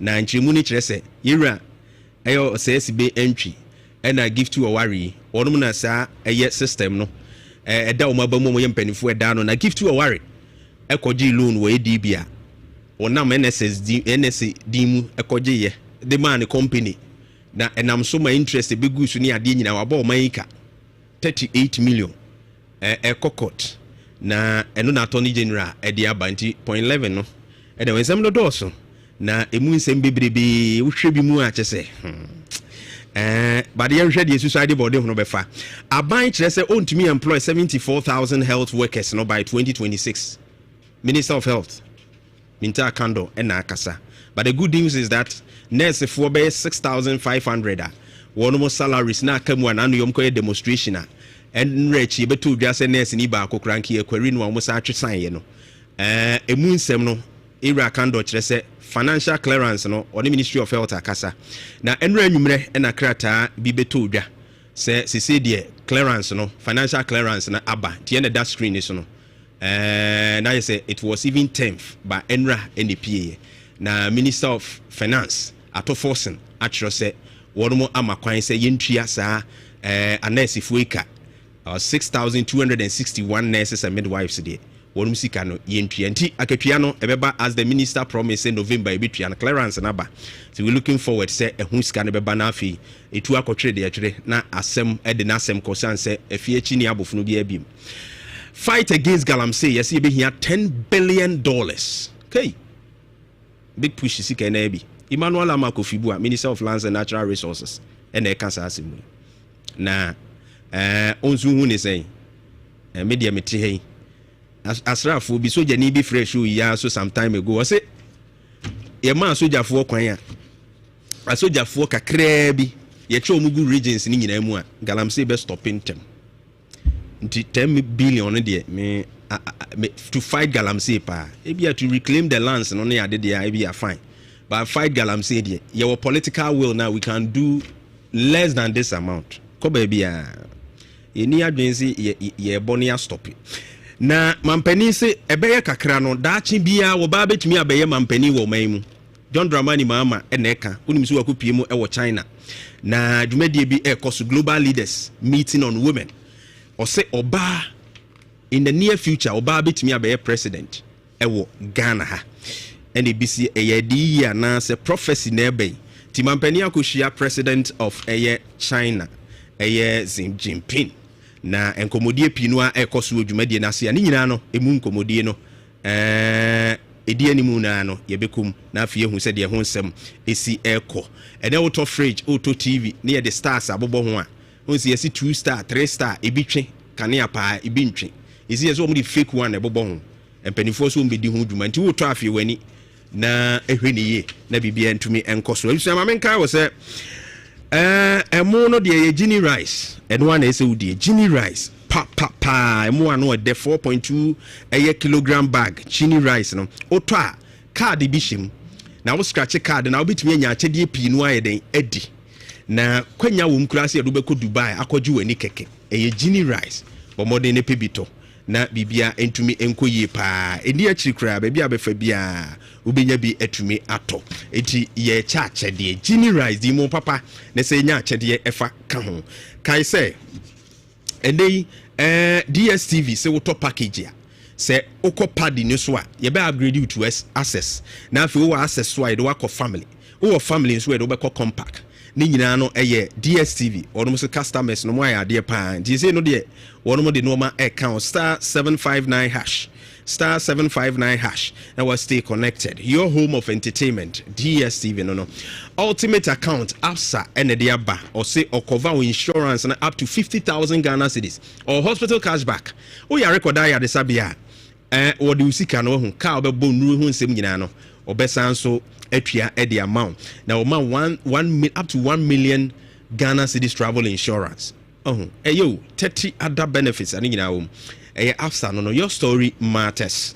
Kai say ene uginem na o pedro bi ebeboa umpompo abo ensansa usisi ukotodwe ene ade a uhia da herbal ointment ahohye ni nyina betu asese sabro no fa bisrasra. Free number no 024271 2113 024271 2113. Franco Trading Enterprise. Nokia, Samsung, iPhones ni nyina ho ne yeto no. Ye wear condition CCTV cameras no blender, microwave, washing machines ni nyina no. Franco Trading Enterprise. Kumasi ajabaji we nchen challenge book shop nchen old Melcom nchen ho dum ko for clinic in share mu. New KJT market nso be hu 0245316969. Activa Insurance Lady Drive package no ho se car no bia aseye sikwan mu a yeto ehun ka nyina no Lady Drive na amene na ne yete ne se accident epre bia beba bia nso wono mo boawo epre bia kra benya ne fie no eno nso Lady Drive e cover enhanced third party ne so kai de bia meka obi dia bebum obi ato mirror ene ade a wono besiesie de ama personal accident plus wonya nkwanhia obi nkase wuo mra de obi enim dunku ade be kye so de nanso se bia ewuo koba wono behwe no wayi hu ka nyina wo mo afa Activa Insurance no toll free number is 0800 377 477 0800 377 477. Activa Insurance, our clients, our passion. Kai say blueprint DNA and the issue abofra na nyoba obi hu akachrew koye DNA no ntentem ebi apese hu DNA no wabusua bia obi abakora se sebi previous and busuani ni woni ade a nti upese hu se bia ampase obusuani ni no anase nye obusuani ni no ni nyina DNA no mbe ye no ma hwehwe mu DNA hu nsem de fa kwadan blueprint DNA 0547113957 onmo okumase asafo senate what mo be dan no asafo senate dan no 0547113957 Flora tissues and ye use emfa handkerchief bia Flora tissues na ba ke mu baby bia ye woni tiro ye wo different kinds of Flora tissues na idea ba twa so for 469 0242748469. New STC Ultra Modern Bus Terminal no free Kumasi Concrete Tamale and Takura the baby Kubi afaho. Sansi modern waiting areas, advanced ticketing systems, accessibility features, event center, shopping mall, barbering shops, restaurant. Ningine will be a bit depeche. You should labor runabout total filling station echi honomoani butu 0557943607 0557943607 Peske dia bruchire abagana. Yade nyina etu ase dia mam. Eye nemu yade ahodo afi akoma yade asichire yade afi kura no ebia white na ye o mai jonso twam yade ahodo nyina wo beboa stroke na achewo stomach ulcer no ne yade nyina peske yade bi ebodin no fo ani kire ho wono mo enkran la pass Nyamicha Junction Ghana Water Company in Nchen Kumasi Bantama G Runabout Medilab Echiwa Takwa Roman Store Zenith Bank in Cheho Kumasi hano makatro se G Runabout Medilab Echiwa na Takwa the Anaji Queen of Peace Guel Filling Station Peske Quality Health 0557 738 555 0557 738 555 Lazerlight deodorant spray in body splash in the PB Mema dear storm run wide legend and my obsession instant crash metabosol no temptation money mema nyina so hu eduhwam de me se you e ma wo yehwam a upie ba bia no a obi akra hu mpeso mo akwa abaso konkra Lazerlight deodorant spray body splash. Kumasi Prudential Plaza, first floor, Mrs. Anoche Plaza. Call us on 0240-15-2204. 0240-15-2204. Colorlin Plus, Obo Danswa, Chensen Papa no DBS and Area Bank. Koto Chensen Biada Obun say swimming pool, o demo on Sue Yiri Afao. A Colorlin Plus and a papa 20 years warranty, sans what Chensen no Edi. Fabo Danso. Ombebo swama opeso mo aya 0543 286 637 0543 286 637 Kumasi number no enkran number no mabobo so e de achewo no Kumasi de 0506 004 141 0506 004 141 ofra wono bejo so DBS industry say we truly are your roof experts. One man be board down so terms and conditions apply. Nation and so pa. Yem fancy anana kwadwo janto e betrase. Dia ka chire no edo so pi ye de nyina e de bebro kase fidie so na yaka a nation. We have no principle, we have no values, we don't even have any commitment for the development of this country. Eyasem Omaini Omaini bleedy, but opinion ne hwan opinion be yeden opinion beti na opinion behwe opinion betu anamo ana eyasem sebe medi ni bere mako fidosin efrem yakokwa galamse nti na meka asasem etwen ho aba nana kwadwuja ntoa etuaso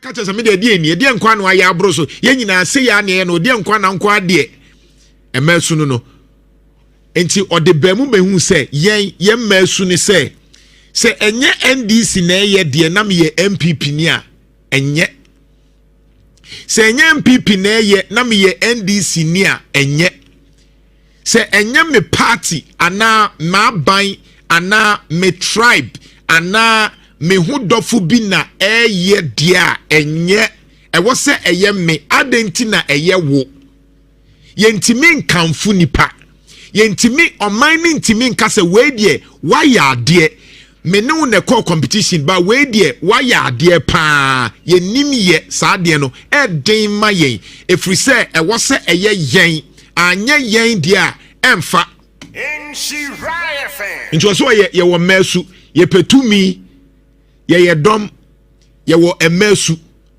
ba kunie pese me kireo ba kunie e na ose bibi e frɛ no uncertainty avoidance ade no ye nima ye nye oso online no ye problem wo bebe hu se Ghana ni bia suro nanim Ghana ni bia hye bibia se na onhu nanim a onye osuro hwe broni na be study ayu e na onhu ye enti sanyoma na make kan nyina no ubon se obubom no ebeche odienti a Ghana at 68 ye da so wiawia broni ni be study ye hu se ebasi ye take risk ye ka risk a entrepreneur bia betimi di sika hye bibim se wo hu nanim o so hu nanim o odisika beshem Ghana ni ntimi nye saade no hwe ene ade bi wo ho a NDC ebetimi aye ebeboa oman no but osuro sese oya wan hwe aye ntoma no na akoya ade we ya ye ntoma no but ye waniema bi wo ho a te senke bi agalamsey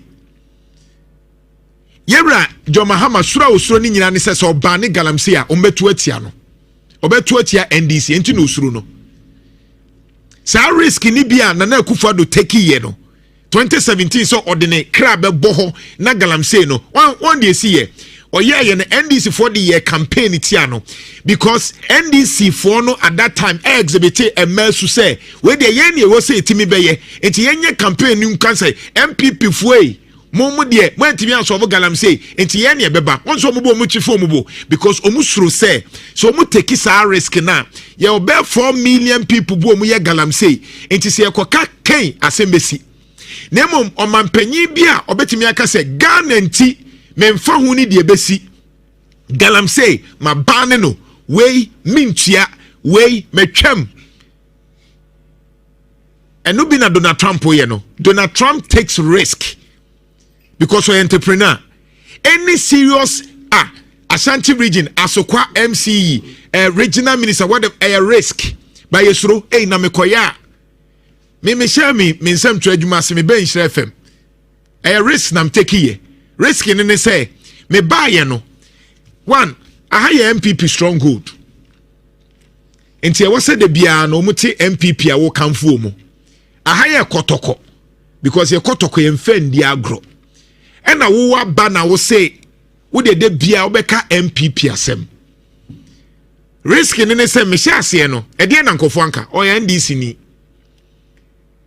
na jini show no kra anye de obi antie wagu show no enso menjai me ye de me ye because I knew the risk baby obi a woni mi bia no me ma excuse e wasa me ya meye mehu manimo me hu manimo meye or maybe a konanim China Finland whatever they take risk ade no so be hu nanimo so hu nanimo say wase ya on hyase de oye light Faraday mu Michael Faraday do ye light no or ye bob na we understand makoma the 1,000 time and who say be yi de or ye aeroplane will be right mu omu hyase no omu ye ya eseye but eduru baabi omu improve no de or ye TV eduru ho no kakran saa na afi etweti de ye internet o hyase na enye but ene ye nyina yusu internet ene wo sori a TikTok o ka se TikTok ne WhatsApp no obi ye ya kopem se eyeye o wo man man ke be bu na tan ke ye mane nye ke ye mane ntoa so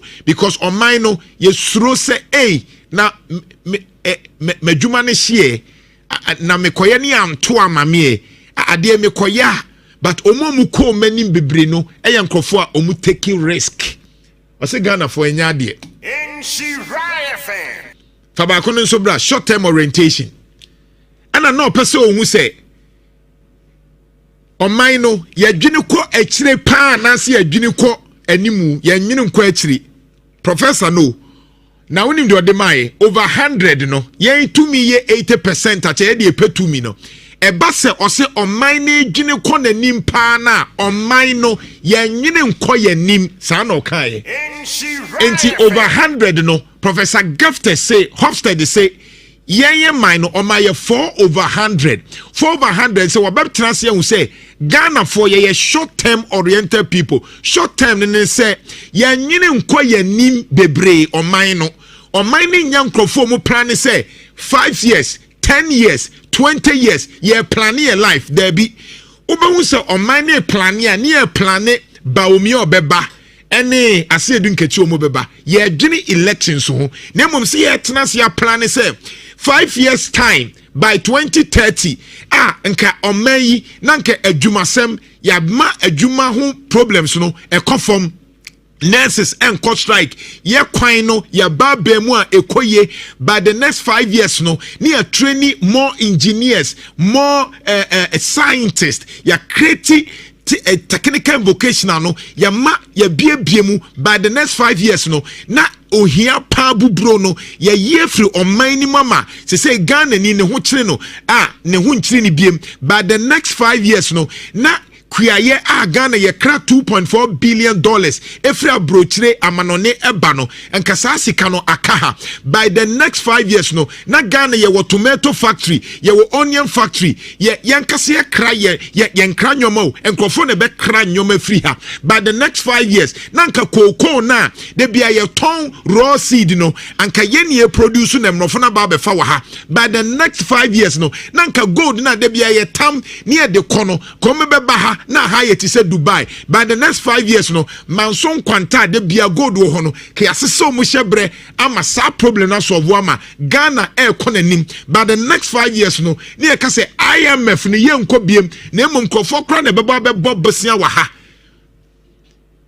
ya nyene sa China for na no ye ka kire omo de omo 15 5-year development plan ba it from 2026 to 2030 plus no China for be plan new omu life biem Ghana ni no esan say yen nwene de adwena ye politics ni ntino sa future no yen nwene bi because ye adwene no kra no ye besanya sabi yankase asofo yi aba be ka cho say enche na yesu ba ye kowiase yamfa ye de amma enti hwan enti ntimi kra plan because o plan ya ye be ka cho say osuru ni mfie ba ye bra fi say asase nso ye nyankopon dia enti o kase ye nyef so adwuma yie na ye nkra ni yie ma ye nsenso ma ye nye sa nyoma no yam plan sa life ni ye because your orientation say na 5 years time they say ye wuwu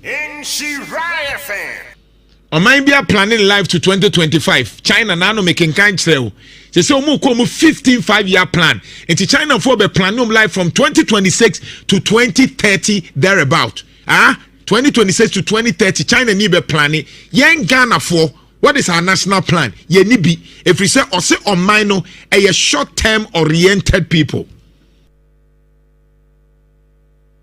Yanyin kwetri on my 4 over 100. And the last one okay indulgence. I say benya nanka de bia a holiday near GNI. De bia a holiday near GNI. De bia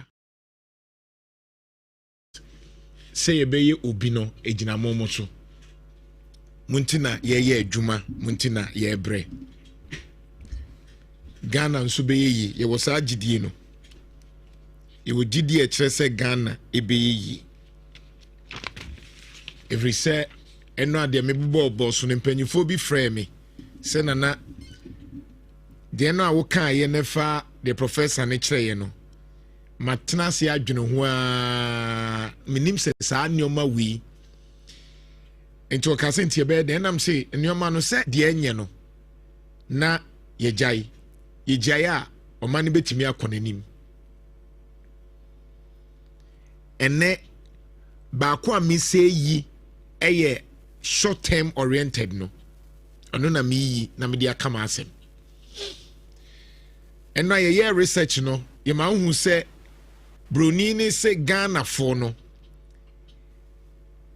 yenwene nko akire bebri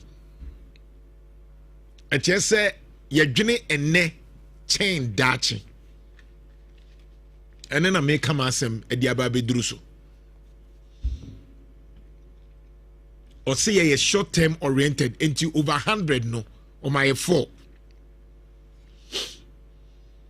this week you know me no we dwendwen on mine ho onye bibia me no we dwen on mine ho me busawo wo de wakumem enti aye NDC MPP a ye mre me busawo yaye NDC ne MPP a ye mre umre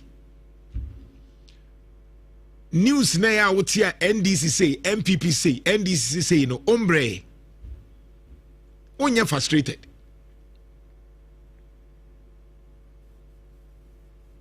and the crowd there, social media so no, ubetimi ehu di obi ye. Yem papa John Dramani Mahama ewo China. Na baby onem nyina me follow no ewo China ho. Unhu baby a poto wo ewo China. Me hu baby a inso na sei ewo China. Me hu baby a obi disika yehwe ni din ewo China. orderly ɛwɔ China.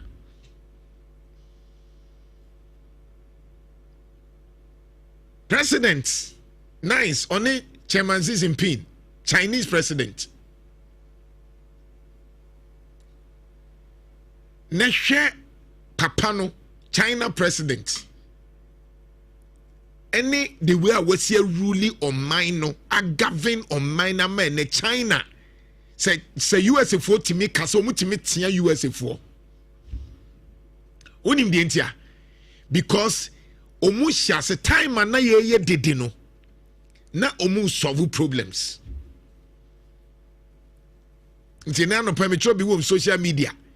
Yeah, system ni ye. Wa ben ni se wa di baba. Enye de wo ye. Wa ben ni se otimi twa batu ja na wontimi nya hwe. Sam ye system no a create a certain structure entimi ma ye ntimi nye na mum de bia te se yesua de ba yenka se wa ya de tie se obi asua de different from wa ye ade edua ye de yesua de ba yenye ade yesua de chen se ye ade ene me kasa kire badwemba yesua de wa bin or ye professor or ye doctor wa kosuku but yenye ade ne se yempese ye de adwene na ye de sua ade no be ye bibia ma ye ho atoye nemom ya adwene na ye de kosua ade ne ye se mikoye se ya menyesi ye betua mikasei ene dodo na akoye se mi ko school no na yetua mikasei enye te se mi ko school na me de sa adwene na beboa oman no ama oman na sachira a etimia a limited nyoma na yentimi nye no yewra joma hama o China say hoye ne fe papa sa wo China hoye ofe twitwa China de ni bi man kofon toto fato because ye papa ho eya ne fe enso be bia wonam ye kama ne railway na wonam ho kama ne be bia wonam yewra John Dramani Mahama China wo ho no se eya ofe wonam kwamu a porto enku nipa no se eya ofe obekwa baba be kabrofo akire yen Presido, you know I like you so much. But I become frustrated with these kind of trips. Ye koba, ye leaders in share bibia mfrim. O mesa koba be the same thing. The bia complaining no. Obeko China no. China they are not wasting their time talking about politics. China is about doing. Omu ye adwuma. And so ye be kwa basa be politics e wo krom ha. Yenkosia, I'm telling you yenkosia hwe wo China. Ye yenkosia bibia wo China ye be kwaba ni abeye NDC ni MPP ni adwene 2028 ho bra Facebook na be hwe corona wujai no mane be se wunsuo e wo manso adubia no hwe ni kro the way we see ahyehye no e ya adwene o whilst we are learning and remembering somebody is doing time aye kosuku akosia de na yesua de akese no obi ye adwuma washishe ni kro ni ye bra fa we to mami bra Facebook na me so hwe ade mami bra Facebook na hwe ade mami hwe ade yetia ne yetwefa yebo so am interchange yetwefa yebo yentimi hwe obi kro no wahihye kro na abrunsa wa ha fly over nam ha ekwan no wabiem enti road accident bi ama China for omunso ye nipa te se ye ya omu di adwene ne to so se sika no mu nhwia China dente ana me ba na me kira wo nyoma bi ni se me pese wo hu se krobi yusu na adwene ye de yusu ya adwene ye politics dente a me ka se kohwe ni se obi aye ama na ye enti wanhwe a wo te Ghana ha na ye se sa na tie ye ba wiase ya mfa hwe ama ne sa orientation no enti mi ma ye adwene ye se oman China for omunye 21 days fasting and prayers. hwe krono omunim nyansa nti hwe kwan de we mu say kwan no that e kwan ka ba ko 1 2 3 4 obia we kra ye kromo etisen nke bia wo free tech junction eko edum anako ekromu mpo no China for say yenye kwan no mienu pe na akwakofa accident aba die wo kromu mpo ya ne 4 na hwe die wo kro akire ya tena sama every year every month every Saturday Sunday nipa wu yenka ho asem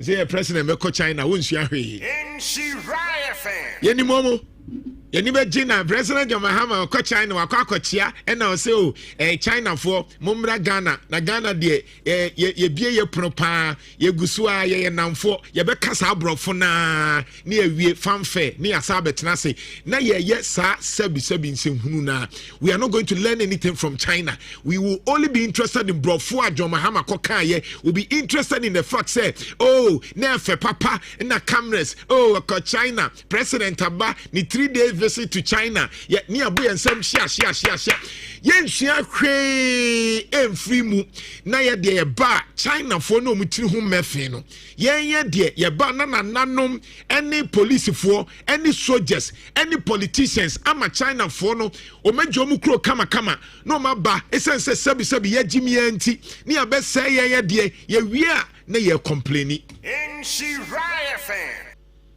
obi na chi se ni kro no o de obehwe bia no ahwe ukro o de behwe na hwe soame interchange behwe na hwe bosomtwe behwe na hwe babia wo te na hwe krono hwe se omunsei hwe the way a omude guard race o de behwe China fo nim nyansa ma omude ga me nam sokoban na meko atwema ekomi kro mu peti na metu na me fa sokoban a de bia na me yam hyehye me ye betimi kra ye kwan na wie kwan na ye no esum wo kwan no so ye nye ho hwe ye timi wie na kwan no ye de nade kra ba choke se de be ya accident insi no ye timi ye kwan wie wo krom haw na engineers obia hunyansa se betimi atia anaka betimi abobi kwan na mu nye ye nye ho hwe enso ye akrachefo ye politician for ye nyusu ye adwene enye adwuma bi betimi aboa ye frustration na the bia NDC MPP ND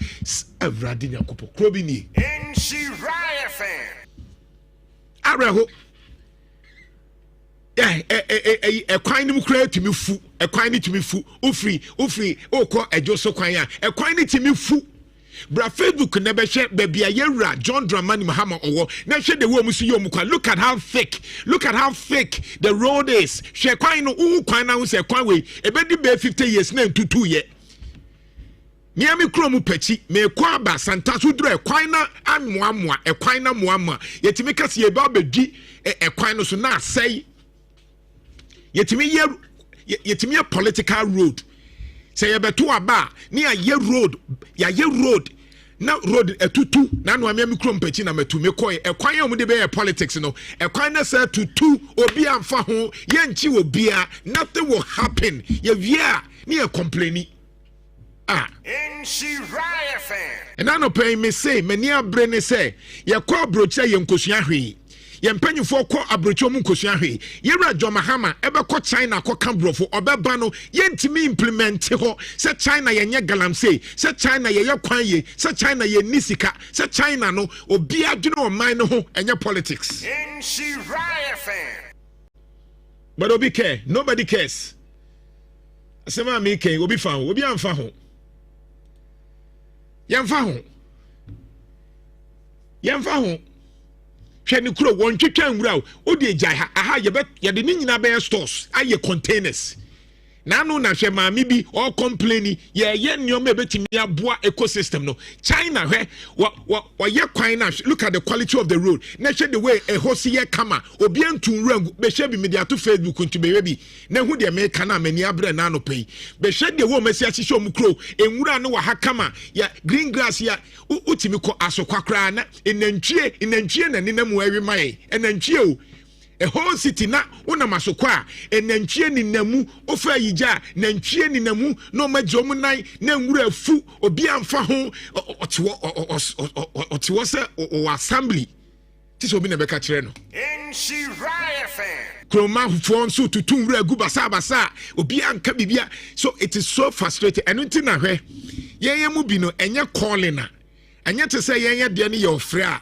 Eto na bia na opese wo tena wo ba bi kra dwene wo ho.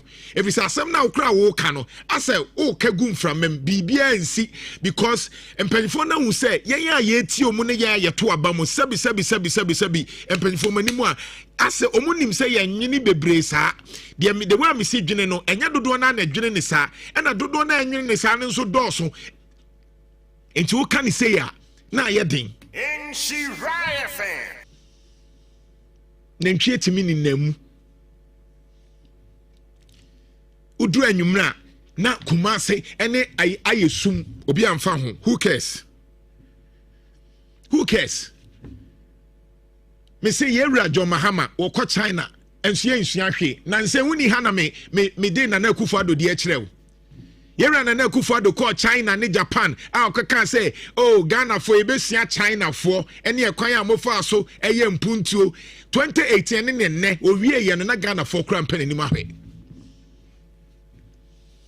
ye tu kwaya mpanyifo tu kwaya yensua hwe mewa wusia mpanyifo ya omu ka adwene wusia abrofo ya enemo mu pese omu yega obeba ha kra na obi pe bribe me se wakofa investor kra ba no na kwabra na pe bribe age 2017 me India fobi omu ba ha say omu ba be sugar factory samna na commander sugar factory afechire ne se no omu ba omu say na boa yen na yen pushi na bibia nye okay na kwabrane pe bribe age empanyifo me India fobi so at that time 2017 there about omu de tractor ba krom ha tractor between 2016 and 2017 tractor ba krom ha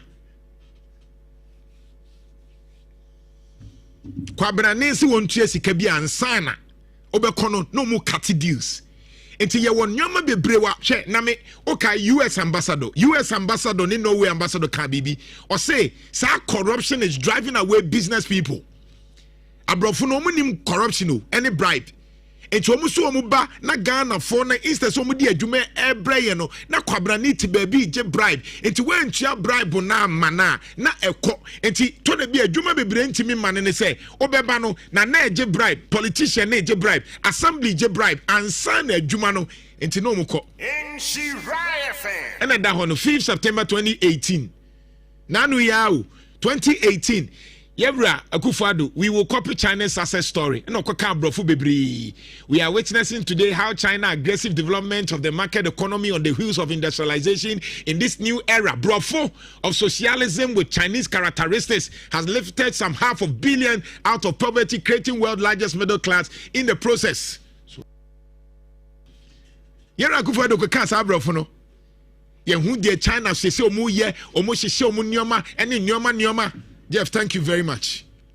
Facebook never in 2017, 8th of March 2017, Danish ambassador, because Danish, a Scandinavian country, so mumunchia bribe. Upe Krua, mumunchia bribe, omuye least corrupter. Danish eka ho, Norway eka ho, Sweden eka ho, omumpe bribe. She 2017 omuhu sa anyoma no. Because me no ma witness bia me amidi me investors aba a mo be boa Ghana e be bia dwuma no kwabrane se yentua bribe ansa okoye wa mabiem in 2017 8th of March corruption driving investors away enyam na me kan you 8th of March because had no akoswa Kufuor time na wo ho Atamils time wo ho John Mahama part 1 na wo ho Akufo Addo part 1 and 2 na wo ho 2016 still obekono na obi pe bribe ansa politician gene die wie na nananso agene die na assembly so agene die obi e penti time ye be wie no enti na China fo ni timi ye de omu pe okrom ha no die enti China fo ni timi di dem because omu ba omu bribe yen the entire China ni odaso ye galamse ni say ohene ni police ni protect China ni no mommy en kan okra wo kromo anka China ni obetimi asore so ye galamse but China ni no politician nananom police for soldiers protect China ni no enti time bia obeche no enkoye brab Facebook ne behwe yes Christopher no uka enkura wo mu ye least corrupter Africa yenka ho first 10 yenka ho hwe kro a wiase nyina yesi omunye corrupt anase ho corruption wo from pa Denmark once we call Danish ambassador Denmark as of 2022 upe kura yesi enye corrupt omu nhwia de omu dwene oman ne ho a anye Ghana, anye Nigeria, anye any African country. The first one, Bronia, to the Bikra wonya time, and sorry. Then is for Denmark, for 90, followed by what? Finland, 87, New Zealand, Tiedino, baby, anya corrupt in the make a first 10. I'm waiting, first 10, bra Facebook here, there too. First 10, no, just say, Uka first 20 crowd, African, Ibia, Papa Bienim, Denmark, Finland, Norway, Singapore, Sweden, Switzerland, Netherlands, Germany, Ireland, Luxembourg, Hong Kong, Australia, Canada, Estonia, Kinkai, Uruguay, Belgium, Japan, UK. Me body no, what they share, my body bear first 10. Yeah, GD4, yeah, corruption, yeah, ye sum nyame kra che obi a yetimi edi nyame ye enyoma bebre edi nyame kra di dwa nyina no ye ka omo a wo munye corrupt Ghana fo nka ho ya kromfo san no mpeso muka France, Austria, Seychelles, USA, Bhutan, Taiwan, Chile, UAE, Barbados, Bahamas, Israel, South Korea, Lithuania, Portugal. Omuni number 22 ho. Man who Africa ni biya wom Africa. Ye nim Africa fo nim. Ye ka via sim kroma ye beka se corruption nia. Africa fo a oba Ghana ha. Ye se 70 eye agidi fo emu be 30 eko inkremofo en ebi ye nananom abosomfo ye ka kro a wo musum nyame na ye ka nka me expect se Ghana be ko ho. Enso ye nim. Do you understand what I'm talking about? The American not here. The American here. You can most corrupt in Sonaba, Somalia, Venezuela, Syria, Yemen, Haiti, Congo, Cambodia, Bangladesh, Zimbabwe, Liberia, Chad, Comoros. Wahu, ye ka kroa ye corrupt no. Shedi ye wom. Say ye ni nemwe ni Africa, Sudan, Dr. Congo, Nigeria, Guinea, Uganda. Shedi a yebo enso bia bia mabo nyina ye ne esu nyame Liberia ekro na yabubo corruption woni nyina hwe omusuban omu nyina enkoye Iraq, Honduras, Congo, Cambodia, Guinea-Bissau sika bebrebe enso corruption Cameroon for Pobia papa wedi 94 osi yensa ntoma no wanhwe ya na omasa akoto ama no wo wuo papa ni wu papa no timi dwunso gu ne ho and so still otimi manipulate o se yenso antoma no Uganda president omu to aba papa na tnasoa owu and so still opese onyaba ubenye se a manfo na besa akoto ama no na papa owu a wanya ebia yare bi still ontimi kura nante still yenya panyi bia wo Cameroon say Pobia wanyini entity wo ye asofo wo Cameroon empanifo wo Cameroon judges wo Cameroon papa na transfer over 40 something years wadi 94 owu and so still African ni etimi kogina wo say ono a na eko yatena krom ha because of Cote d'Ivoire because of Ouattara any babu nipa 3,000 ewuye ewo Cote d'Ivoire papa no onuntio because eduru sabre no na Laurent Gbagbo so wawini Ouattara nso so wawini because of that innocent people mema innocent people died because of sankofo mienwe ene nipa na nipa wu wo ne ho no ono so baaye no Ouattara so baako mienu ke wasa okọ wasesa constitution no watra so miensa afedie wasasa constitution or say koso 4th time Cote d'Ivoire Ouattara wadi 83 years and so ye hwe obi anka ho asem Pobia nie papa ni nie watena so a enye ne you see African problem no similar similar. Why? Because yatenasi ahuni say to me ne ye chain adwuma ye mu bi sha say ye ma President John Mahama nko tetem na nkofo di yen atem na adwene ne ye ne se ye mpe na asem but onhu say a leadership crisis in Shiraya fan ye mu bi ne ka say ye ma John Mahama nko tetem we ye hwan and I say obekọ tetem and I say ye hu ne say ye dru oman a say ope okandinia je say koye nipa baako na yenya bebre wo man ni mu a then you have a problem in Shiraya fan oko other countries a USA say Donald Trump free ho a ye wo nipa be 20 o metimi aye president amana yi ya train omo in Shiraya fan adentina omban say ye penkofo mutimi ye president a o kan ye ndru 10 are we okay? Do we think say a normal? It is not normal. Ebusiafo. In Shiraya fan. E kan we me ya no me be lines na fe yatoa so. This week my shada na me ye de me I want to speak to your mind and heart. Do you think say okay say ye pe on mind say ye pe nkofo mo me di president a untimi nkan nipa 10 e wo Ghana ha. And you think it's okay?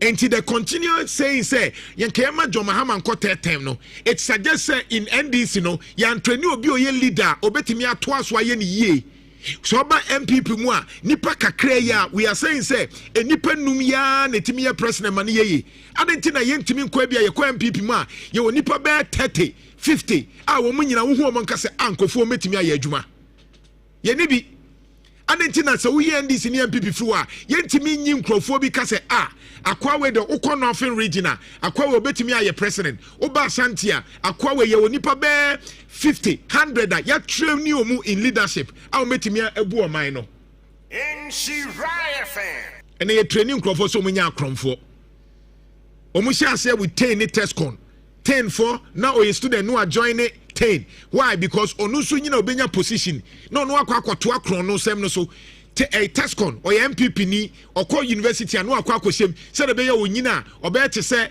JFK anana B and obenyeska no ahye batakari no so no ahye na ya man position no abeye MP na ya toaso na cycle of poverty toaso in Shiraya fan champagne for 10 oldest African president in 2024 wow they be heavy oldest okay bako ye Pobia Cameroon when nyina 1933 Nangoro Mbumba, Namibia, Wachina so 82 years.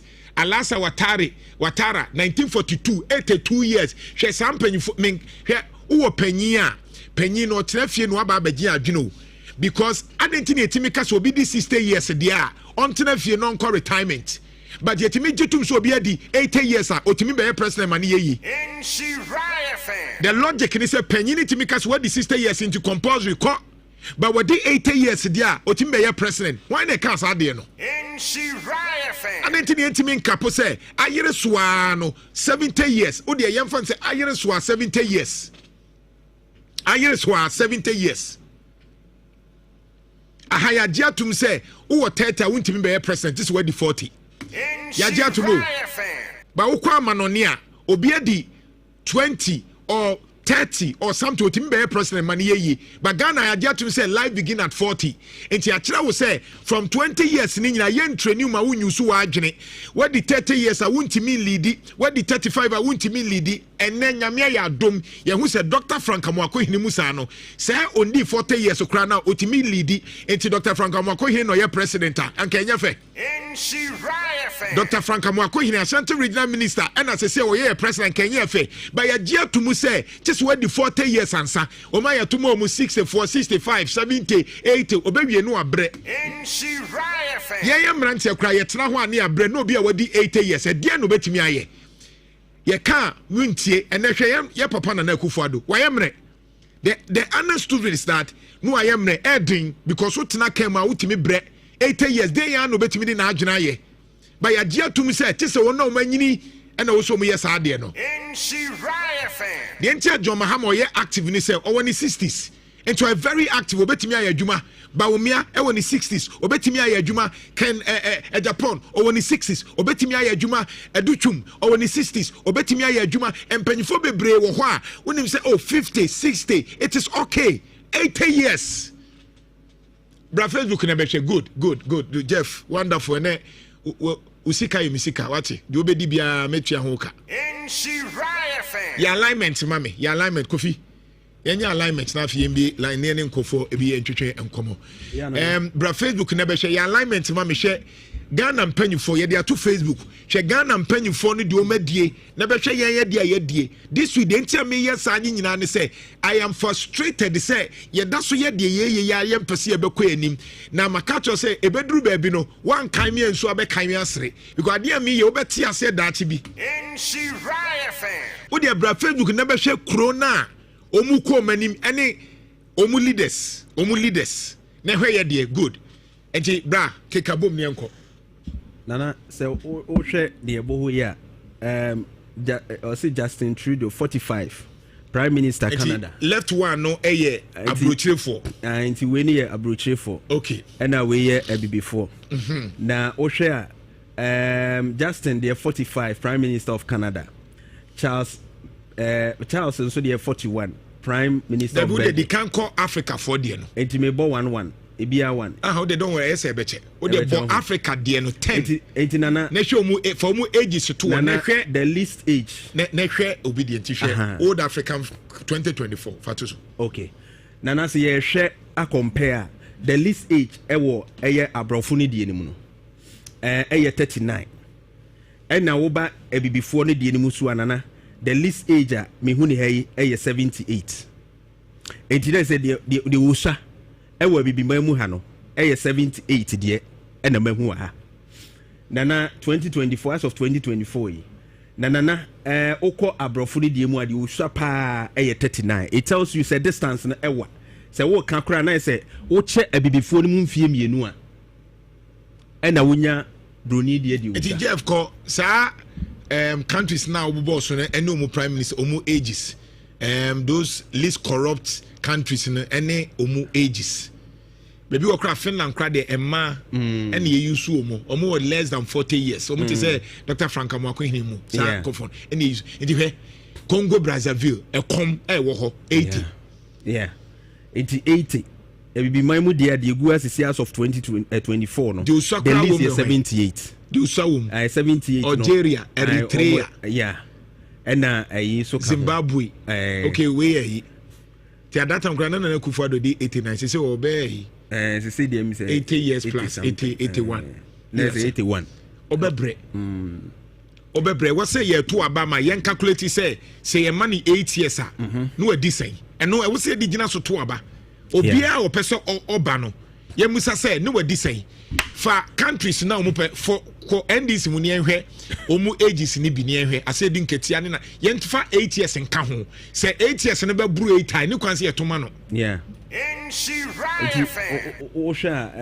I think Denmark Denmark president to Oba 48 Metidi Frederiksen what 48 years Oba 48 years near the man or sign your back 48 years for Denmark corruption no extra fem and anana share now compared to before the year now to say emuwa a quine wa because yeah the end you sakra and ye 78 as of that time I believe say this one too is 56 on the fans who Finland. It means that John Mahama say obebi enu at 70 years which is okay 70 years is okay normal because you won 14th October 2025 okay no 29 September 1958 until now say 66 years old means obebi no na we 70 years fantastic 70 dia oji wa home but after 70 dia na me hu die ntia ese wo sa atwa Finland Prime Minister thank you Jeff any production team with this come my ade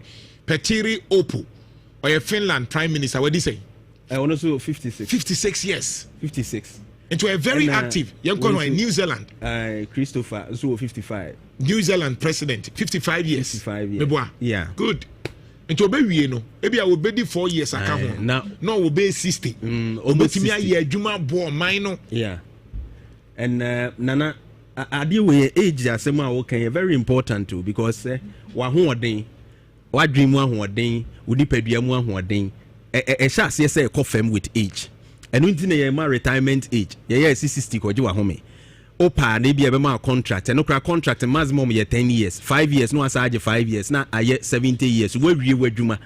But if you have 70 plus years person, we say Singapore. Where Singapore?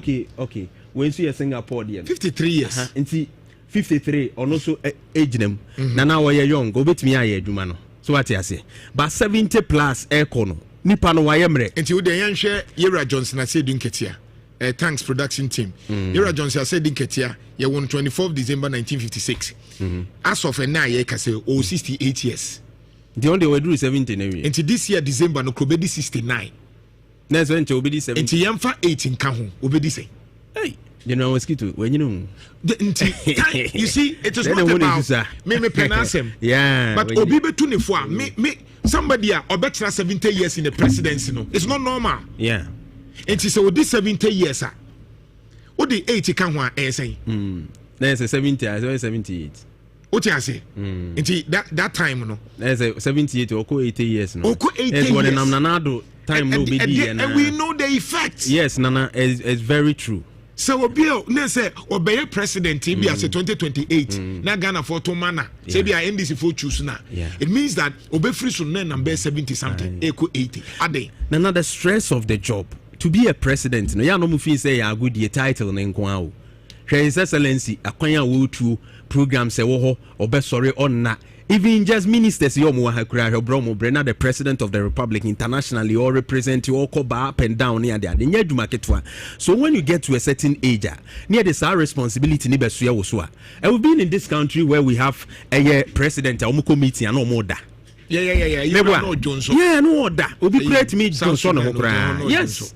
Because when you na broso and say na nyame aye no naturally wudrum fie bia e say adwuma wo ye nyina no oje wa home. Yes, a quick information from Bernard. Julius Debra 24th April 1966 as of today no we did 59 years. 59 so it means that we 80 kra kan ho a. Be me fancy 67. Which is okay. You understand? 67 which is 70. And so be we no. Na we nya 70. Still kra na ne ho ye den. Which is okay. Yeah. You understand? But at 70 and somebody is saying say Donald Trump ne Chinese president omu 70s. We are seeing some of these things. But you see, this is what I want to tell these people. The entire abroche so be the 80 years obetimi aye adwuma ne say institutions ye adwuma. Into the stress now ubekum no. Esote. Enti say you compare ages men compare an age to a place China institutions ye adwuma. Enti anya bibia na wo say hwe enra nurses for strike. Yeah. Say president am memoir Inti Kaminta Kando as a minister no yede. And the Bibia to say president say. Inti Bibia ne wasn't ka minister cry ya to say president. Is it not stressful? Yeah. But look what broche and your president Bekacho said nurses are strike for 10 months in June. You know what to do. You know what to do. It shouldn't wait till president to be answer. No, but even a quick confirmation of the working. And now no president say just okusia hwan CJ Auditor General. Any your friend is saying Attorney General. Before say corruption, but we have institutions who could plan. Planning a fight strategies about fighting corruption. But president has to meet them again to think through. And you look at the stress to be African president, and yes, because our institutions are different, and now they are not to China. Western countries now, almost lifespan is different from us. And their health, almost health system, so very good. Trump, the ever two way. Send a man for a surprise. We didn't even know he was taking some vaccines. Ever told Johnny who say he's protected. Or 5 vaccines being the doctor share the camera. And he does all the ECG no man. Your treatment be her. Your president, your review can just see the need to on it. And most of the African countries. Their president a treatment. And so it tells you say your system nankasa doesn't support that age level, no. So would be the average you cram 65. Life expectancy in Ghana would be 65. And imagine say a president is having an issue just like Nkai Hwanreho, Dr. Yo Konfanochi dia Wunyai, Dr. Du. Na ye catheterization. Look at this country. And at that age, so science we also life expectancy at birth yeah die enti baby as say 20 as of 2016 no yeah the na simple omo dey 81 yeah dey 62 Africa on the average on the average 62 no now was 70 years no abetra so a o de yade ahodo bebre o how bebre yenim microphone be president o mutiri ho stress no nko ama o matwa sakura by force and we know in Africa your system no and support to that aged people no so be lead that front and we see the effect of it because obo bre oko meeting and order or by decisions bia manfo be take ama no bia no odi so na wururu omoko and you see your system no so nya de a ya hye ne yie say wan ko wo president and leader wan nya bibia be koso and when you are a president e was a wotna office sometimes be 10 hours na oda so to 8 yen krofo it's not easy enti when nya abrantie suban a o de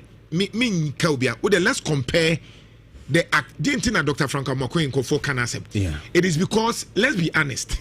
Senkayem Papa, Yewofa, Simon Semensa, I did be home to me yet. Because the strength no enti me nko baby nko jinja baby within a day. Malan nano Saturday, Dr. Frank Makoin, okwaye ekwa activities bebre ena oba enti ohwe ha okwa ha but oya brantie edu be invitations bi we kwa yes minister bi bebo yes obi abesi na nemu because ono awaye mre wontimi ma there are so many things omuntimi attend to nana fast forward to ye China for ni ade ana wo ken ye development ye mpuntu a akechire no unim ka president die ni ade in the western countries ni ade na omo die na ice o ye aged crowd said ya kwayi ka say Trump ni ade omo nyine so omo di president Kenya yawo ye Africa how ana ye Ghana how but here they say we don't have plans for the countries edi Ghana ye ni plan bia ye dey for say long term plan said ye na wo kan eda ho aban bia wo beba bia no ya hyehyɛ ato ho a wo be follow ntinya afi na be transfer be raki brain e be go through a lot of stress to even put things say bia wo man o ma bia ye system na nkasa hyehyɛ ye pese education ye duru say ye pese infrastructure ye duru say ye pese we by the next day China dia wo kai 2021 to 2025 no o ma ye o mo di o 5-year development plan hwe China ba bia no mo 1978 and it take certain decisions and answer ehye bi omudi gu akwam say omo pese in the next 50 years omo duru ba bia wiase nyina be hu omo and now omo aggressively they started over 800 million people they took them out of poverty but we in our country in Africa yes say subject ni pakura no ase bi binum kura di ya omo bi enwuma man krofo ye no yes say yi binum adi gu nwuma no kura me bi say ye hiafo and this is where we are going. We don't even have a national plan. Like to say a plan B party manifesto near deba aban say oba on the allowance won twem enti e ha o man no kra anya de so oba so oba o man no wo plan da ho say ye hye ni say roads ye be ye dodo say up to the next 10 years ye road next year 300 kilometers oba o meka say oba ye roads be dey please you you are going according to the plan and that is what China did omo reform is omo be ye omo no ma say be ya private ownership investment betimi aba mu nti omo start say omo ye no ma be ma economy na attractive ye de na ye create me driving investors a few oman mu ye China think say omo ya manufacturing akoso industrialization and then baby omo global superpower omo ko mani economically me the nyoma na ye kan bi nyoma bi say ye kan omo mutie no mutie ase de and ancestor na ye kan wi a na masa go back to MPP ni NDC de ye kan mutie ase mu amuhwe mu amutie ensema ye kan no mutie ase de am pese me omuti ase asemu because three bi omuye na se jofo ne na bia ba uma solution obi anti solution journalism aye no obi amfi because still ne bekwa akosi mechia oba mechia nko but the truth is that China this year my region abano China invested not only in infrastructure manufacturing and all that but in education. So improve literacy. Nana, as of that time, 1980, 66%. Now they are, as of today, 97% literacy level. Ewo China. Nana, what it stands for? They say, "Enya brofo count." Yeah, hano kan brofo na anymore there. To brofo nya wu ni there, but they don't focus on that. We have so many types of intelligence, and which China omu derive omu development from there. Obu or skill wise artisan obetumi ayadia mana yeye ombe usuno. 44 million plus people universities are almost focus on STEM and research say by China ebe developing China investing in that by obi etimi anya aduro kura wo se etimi cure HIV eko South Africa ko pem wa kura wa anya bi otia Dr. Duncan, we know him in Ghana. Papa yisu sa so opesika na nko dia production injection anka wo ba ko pe HIV ne ko Ghana otia wa anya boafo. But we have students here, students of research. Ye wo sika wan ke betimi dia support no. The last time I know wo cry na he need just $3 million to support what he was doing, the research. Why na boa no? Papa no beka wa Apostle Kwadwo Safo Kantanka nimdie no wode kɔ no o man ne de na yefa ho, but China had a plan.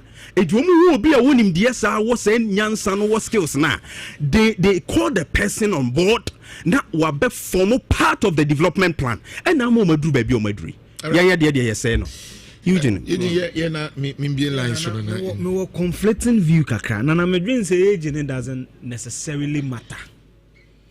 Nana my example South Africa na makwa countries they say tapo pa Botswana and Botswana president friend Festus Mogai nana obaya de no wani nana Mandela jemu na Cyril Ramaphosa ba obigu na yensi na so mu hia amalgamation de ko no National Assembly no mama age ne de enka ho na mimi hu ni mum ya bro ne bayi na adwen se no na ebia de minim award na minim research material mo de be judge ba me de ne ya bro ne bayi owo de no na kofo be di no edi sen say kofo 86 years so say ba kofo so free so as a young oh dem na me ba kofo ba 2000 and we di 86 ah what no di 86 so ba just say we di 86 ah what 26 credit free man that's what 60 years na no retirement will be the president the youngest president they want here Rawlings Rawlings so free abem no di 50 years yeah na no ati ase ba Akufo is our best performing president per the numbers we but no office so na 80 years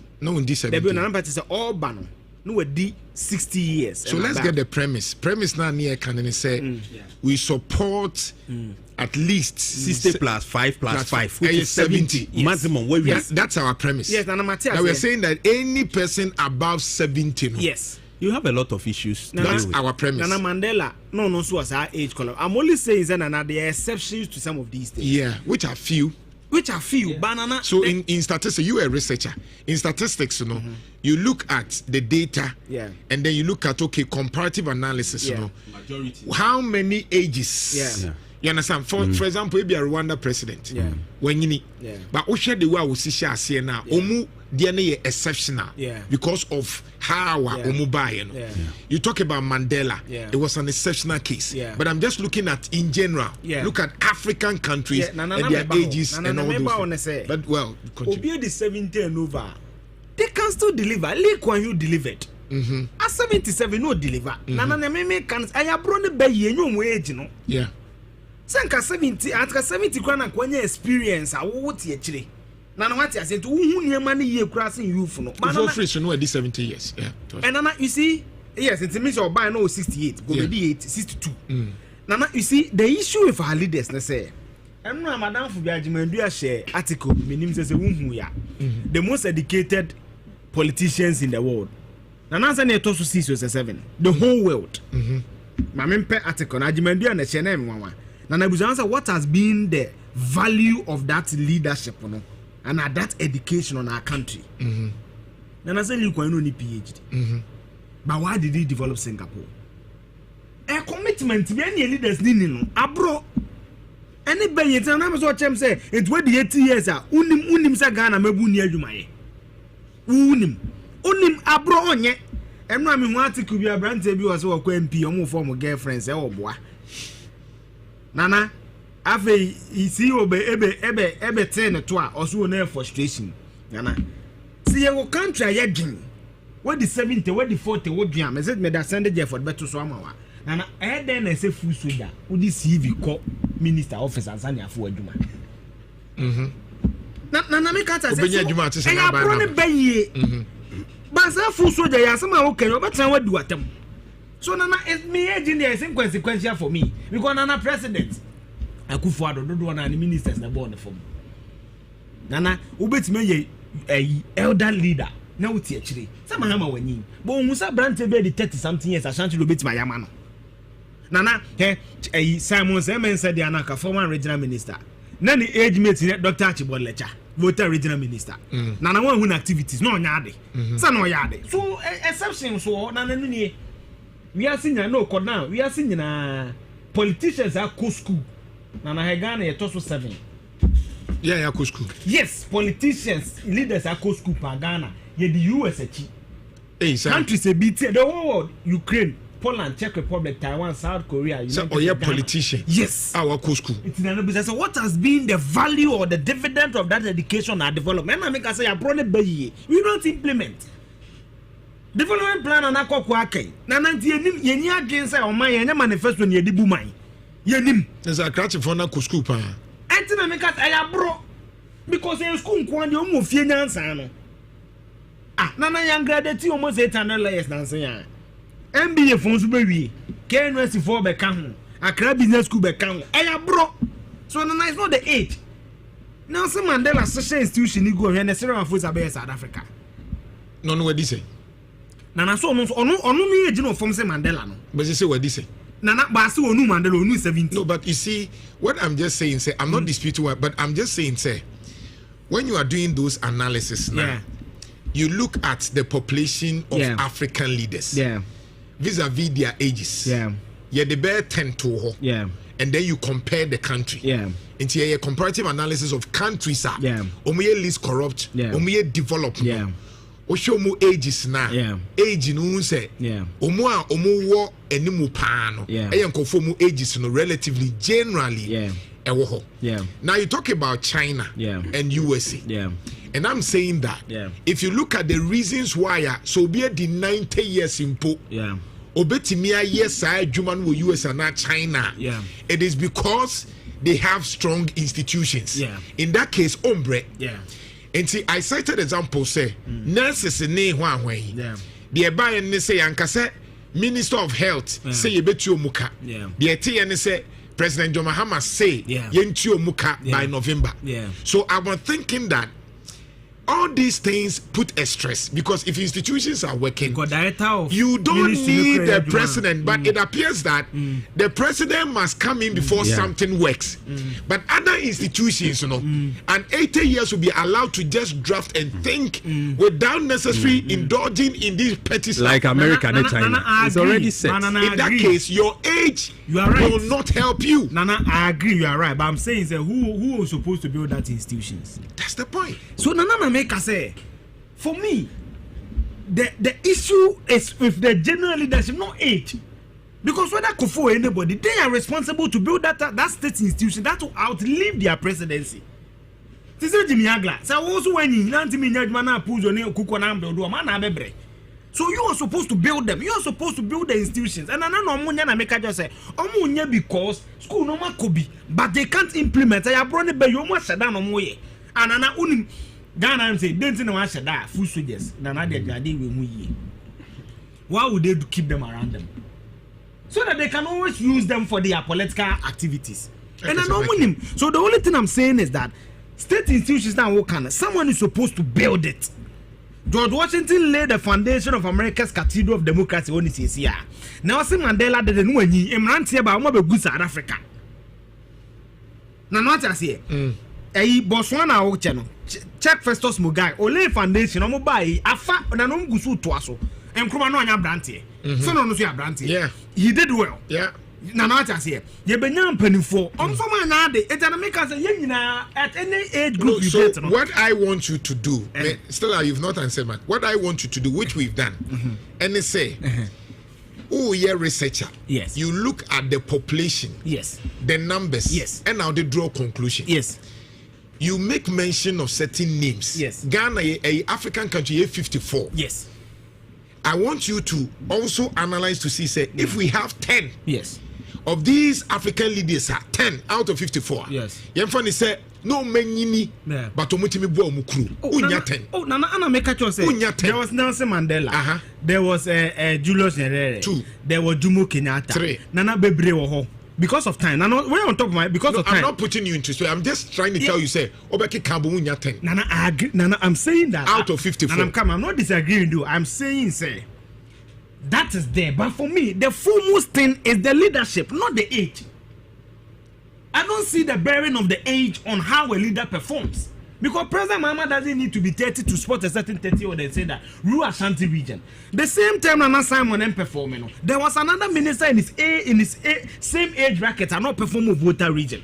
So I'm saying that there will be exceptions. But when a leader wants to perform, irrespective of the age, you'll be performing. Because you can instruct, you can direct, you can build the state. The fundamental thing in it said, Akokwa Kai.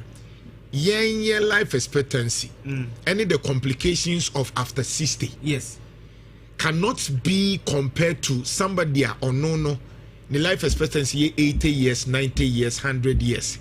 It's your such a magazine ping a D80 or China. Yeah, what is it be a 50 why is he 80? I'm saying that he's 80 because the systems there, the salary there, the living conditions there, those are the fruit of the leadership. When Americans say Nana Nipa no Ghana ni no this 60 no pension. And the session in the Senate yes. I get it, but the point in the may try to make it and say Chairman is in pure China. So we di 80 years when the age now. What is so be a we 50. Yes. Yes. Based on medicine, drug, opportunity and all health facilities. Yes. And so if we are comparing China's somebody I see what this is he's performing. I would want the situation to be in Africa. That Nelson Mandela in what circumstances or a structure of white ruling and putting certain structures. Not exactly. See, Nana, on the same example now, China near already 80. The age equivalence for Ghana is 50 years. So Nana, the solution for us is not to get a youthful president. The solution for us is to make sure that while we're Chinese be 80 and have a sound mind to govern, but a Ghanaian at 80 will not have that same sound mind. And I'm saying that it's based on certain basics. The Ghanaian doesn't have that basic, so leadership must provide that base, not necessarily going for a youthful president, because we may get a youthful president who may not deliver. I'm not sure, say, near a youthful president. What we are saying is relatively youthful. The age factor in Ghana, no, a year Juma because yenya empenyufo Ghana ha. So this sister na 70 na ho de no entesesa. Na ubasa be president. It comes with additional stressor. Intimi mwa because a executive president. Into any decision bianke wasanka onkura na ye no. Tesa wo na uba. But so China Nino Emma me to say I was a becatiso na president na all these things do not help. So you need an active person to do the job. My argument is this: you are saying, say, Obi a China where the 80 years, right?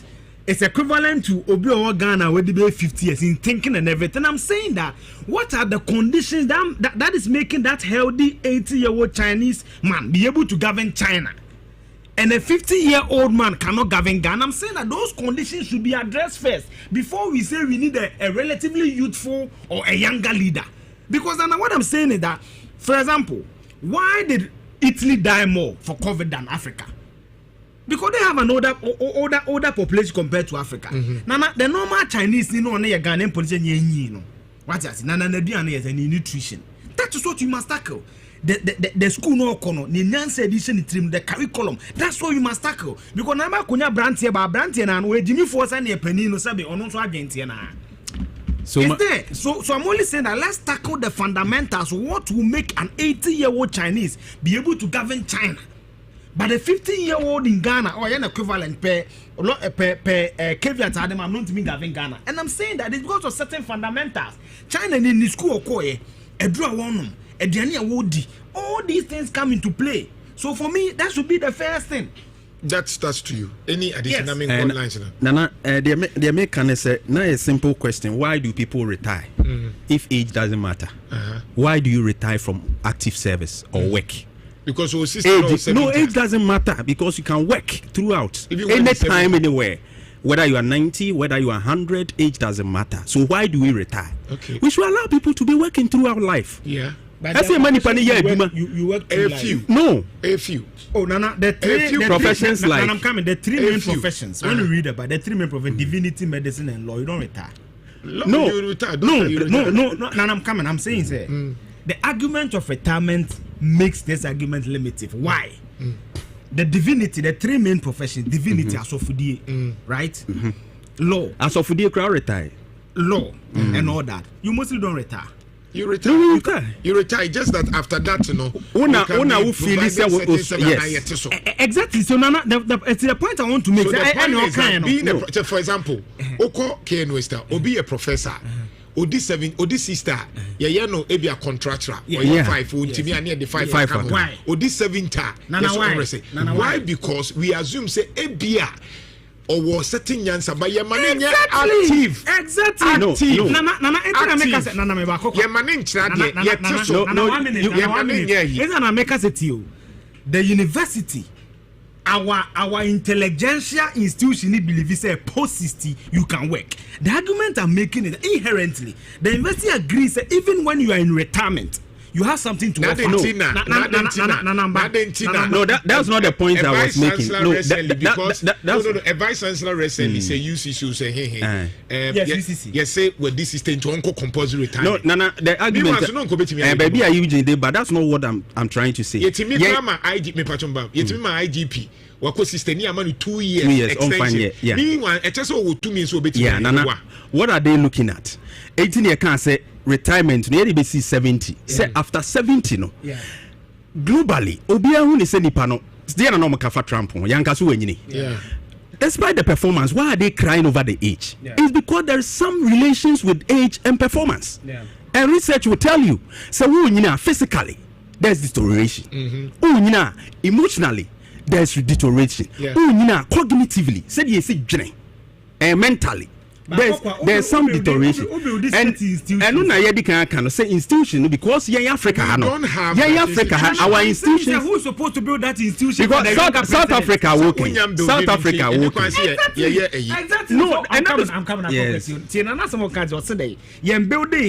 that's what I'm saying. I have brought it back. They are supposed to ensure that institutions are building. Mudi data from me to attract me.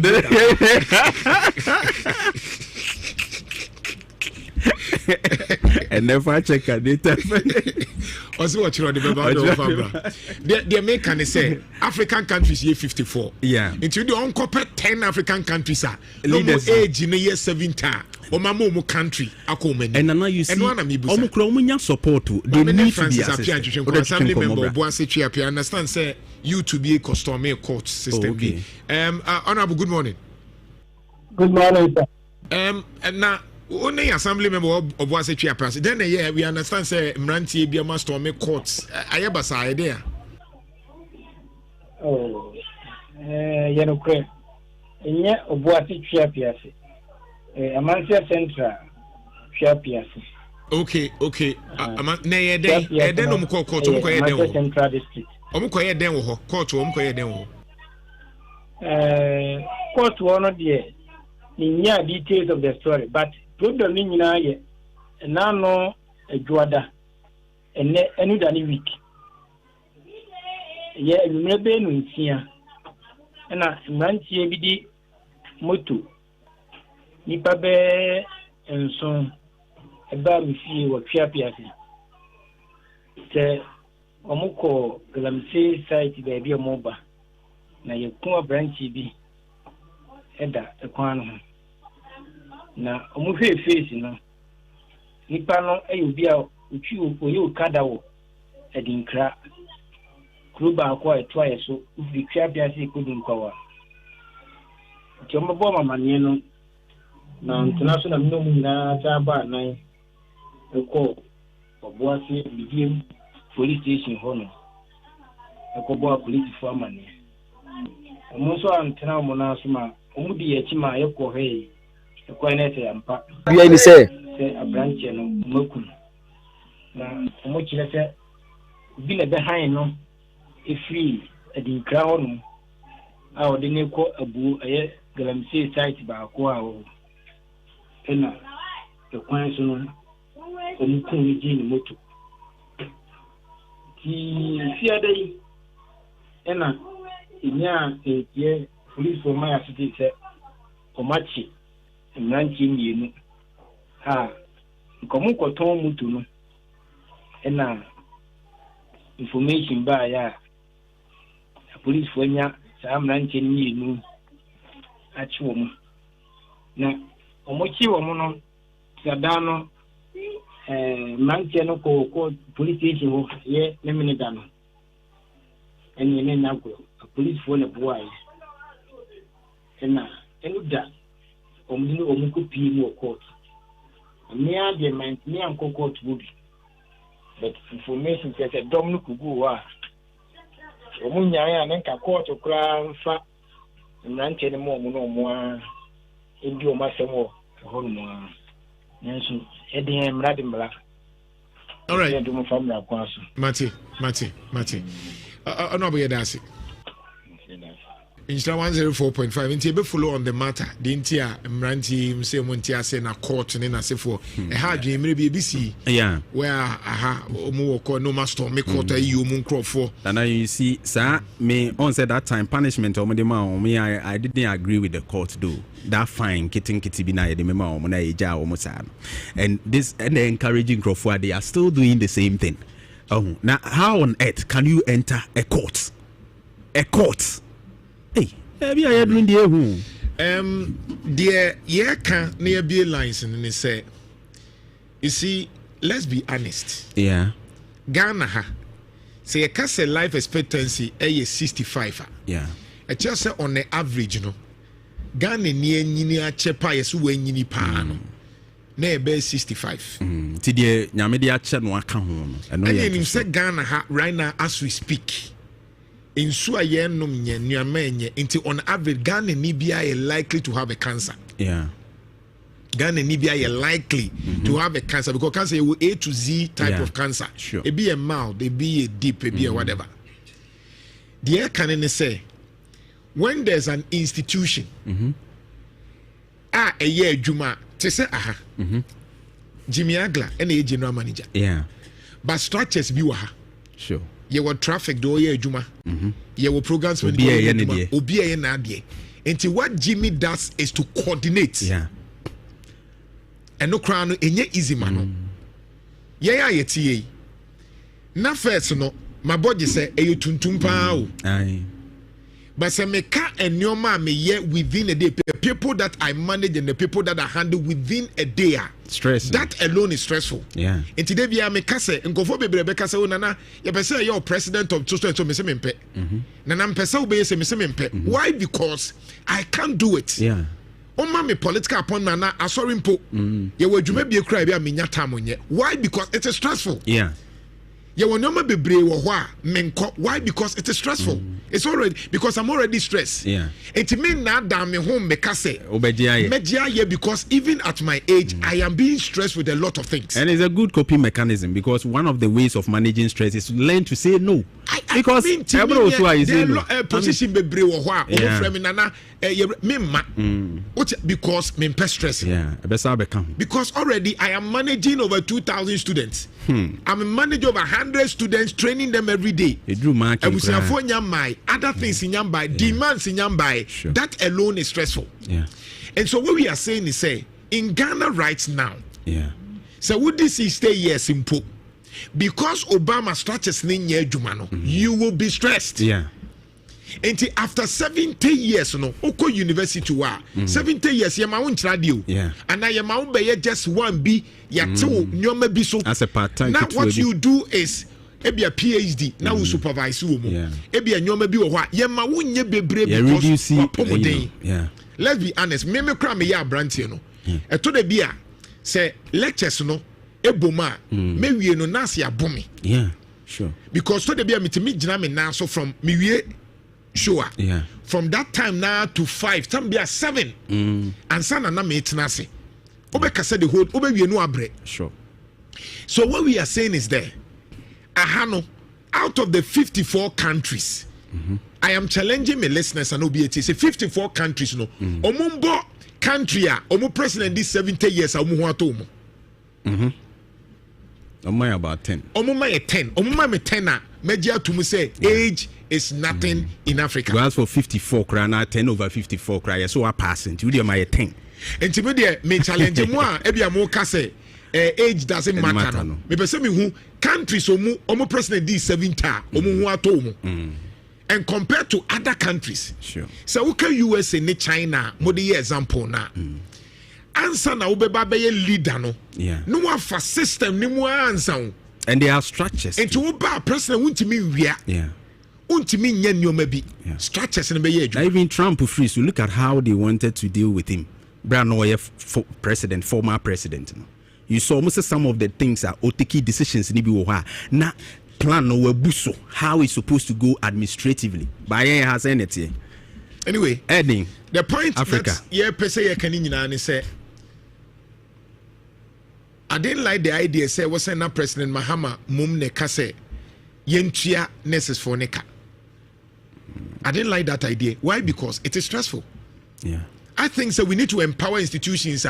Say minister I was so who to force him, finance minister say based on that who to force him was here.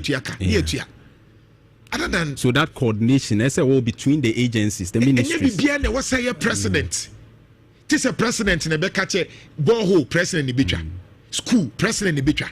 Meanwhile, you were regional minister. I didn't think any regional minister nature at home. I didn't think any assembly member and a borehole be okuchem. And say crowd says what we say school down you're not president to play. No abano betiano. We it is stressful. Yeah.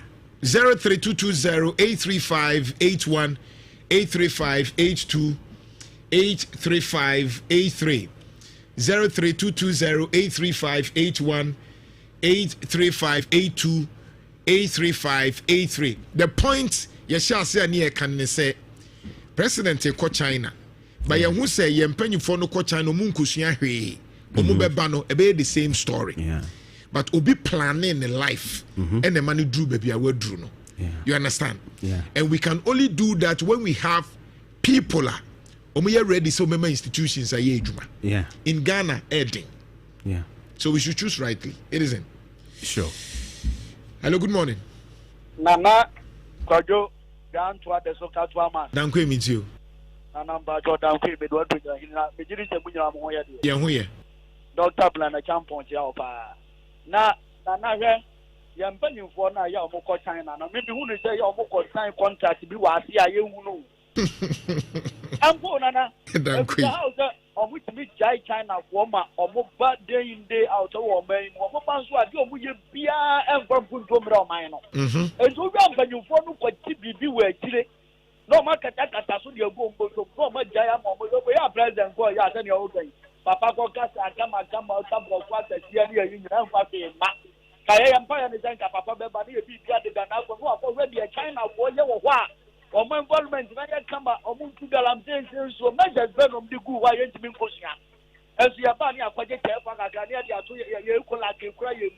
Now, my body is drinking near Babbage, no man wobble. Ghana, young boy at the moon. So me that say thank you so much. Hi, good morning. Agonda? Yes, solo. Memoate. Joseph. My memo on the team number so far, not for this Yamaso. Right. I can't say one some late. And after from us to say what among the general from Dodo. Dana, on a Fenako Ponchram. In the Bible, there's a quote, and I say, Ubin a quote here, or say, the ages of Methuselah has nothing to do with the wisdom of Solomon. Solomon, if you are now dino, you can't want some Bible man, you can answer. But Methuselah, new fear to blow with the you can't answer them. The moment you can't fear to blow with the it's just a Mabuno, your mamma Bruno Quaya. And never do a Mabuno, you don't. Nancy, your may I have a pimuno. It didn't say, and Peninfono, Omlum would him, dear. What is a Soviet president, not African leader, what did 93, what did 94, what did 84, still I was a president. A plan Mabuno, Omonim, Tia, a bit more fine. I can never woman, yet me. Yes, a Santo minister, where Babuno, or by way active.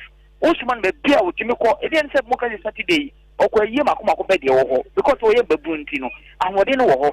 Now for beer when you know, I better send back to my Sedgmano. Let's see, I pay my memo as well. So, Namicha Mempi, Honorable Frank Ebois, Medase.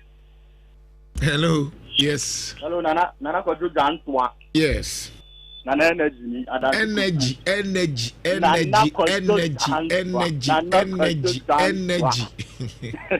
Now I'm a funny for it. I brought the count. So, Nana. Na bro say ya ne tuma wo mo abro na ye ne tuma wo ana na Timamu phone yanza ka ho pa. Okay, me too. Ye ka ho. Ye phone phone de mo mu ko discount say de mini an ka mu ko discount wa sia. No ma be de no abonten sa. Na me bu ni yanza bre. Na pa ta me adwuma nya men ka ho.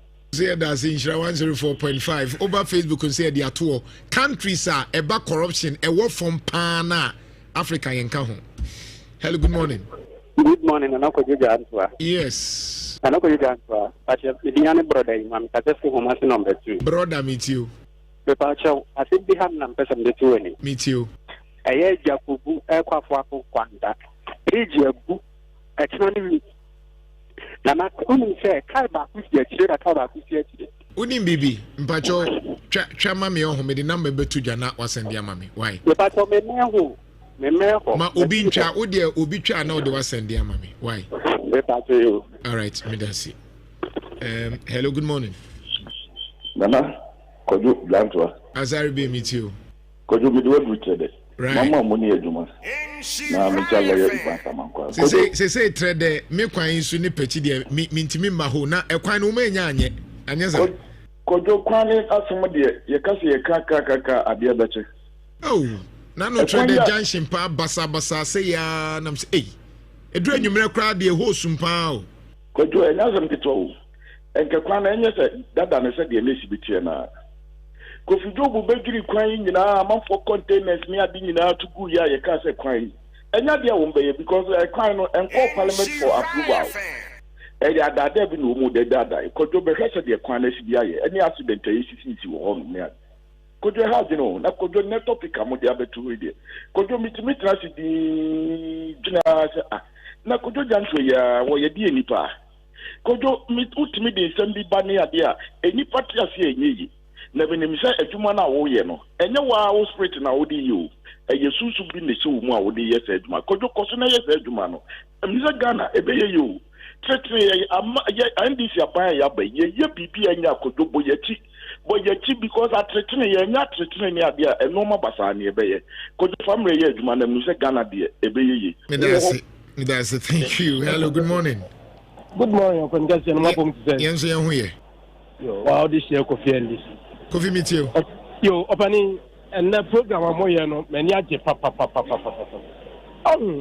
President Dieno, and yet in the Mina Wayini, and I say so was shot. So we are candy for.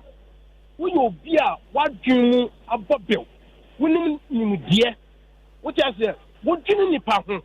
What him a manipa to say wow. And yes, when you and I say, we say, oh, you whole sir. What do you could di Tandinia about to papa so on joining the man for that? Would you be so when you need a quiet Tandinia? And also on joining the man for year, qua Pasami coming out qua National Braboma. Okay, Kofi, Mammy, Kofi, would you hello, Kofi, hello, Kofi, what society no Kofi, what I said, hello, Kofi, or joining the man for him or what timber. No, on some woman fa. On Yadiana, or the one man for. And who says, there be no man for the year, a bab woman, or be the year, a bab was society, and that's a bab woman.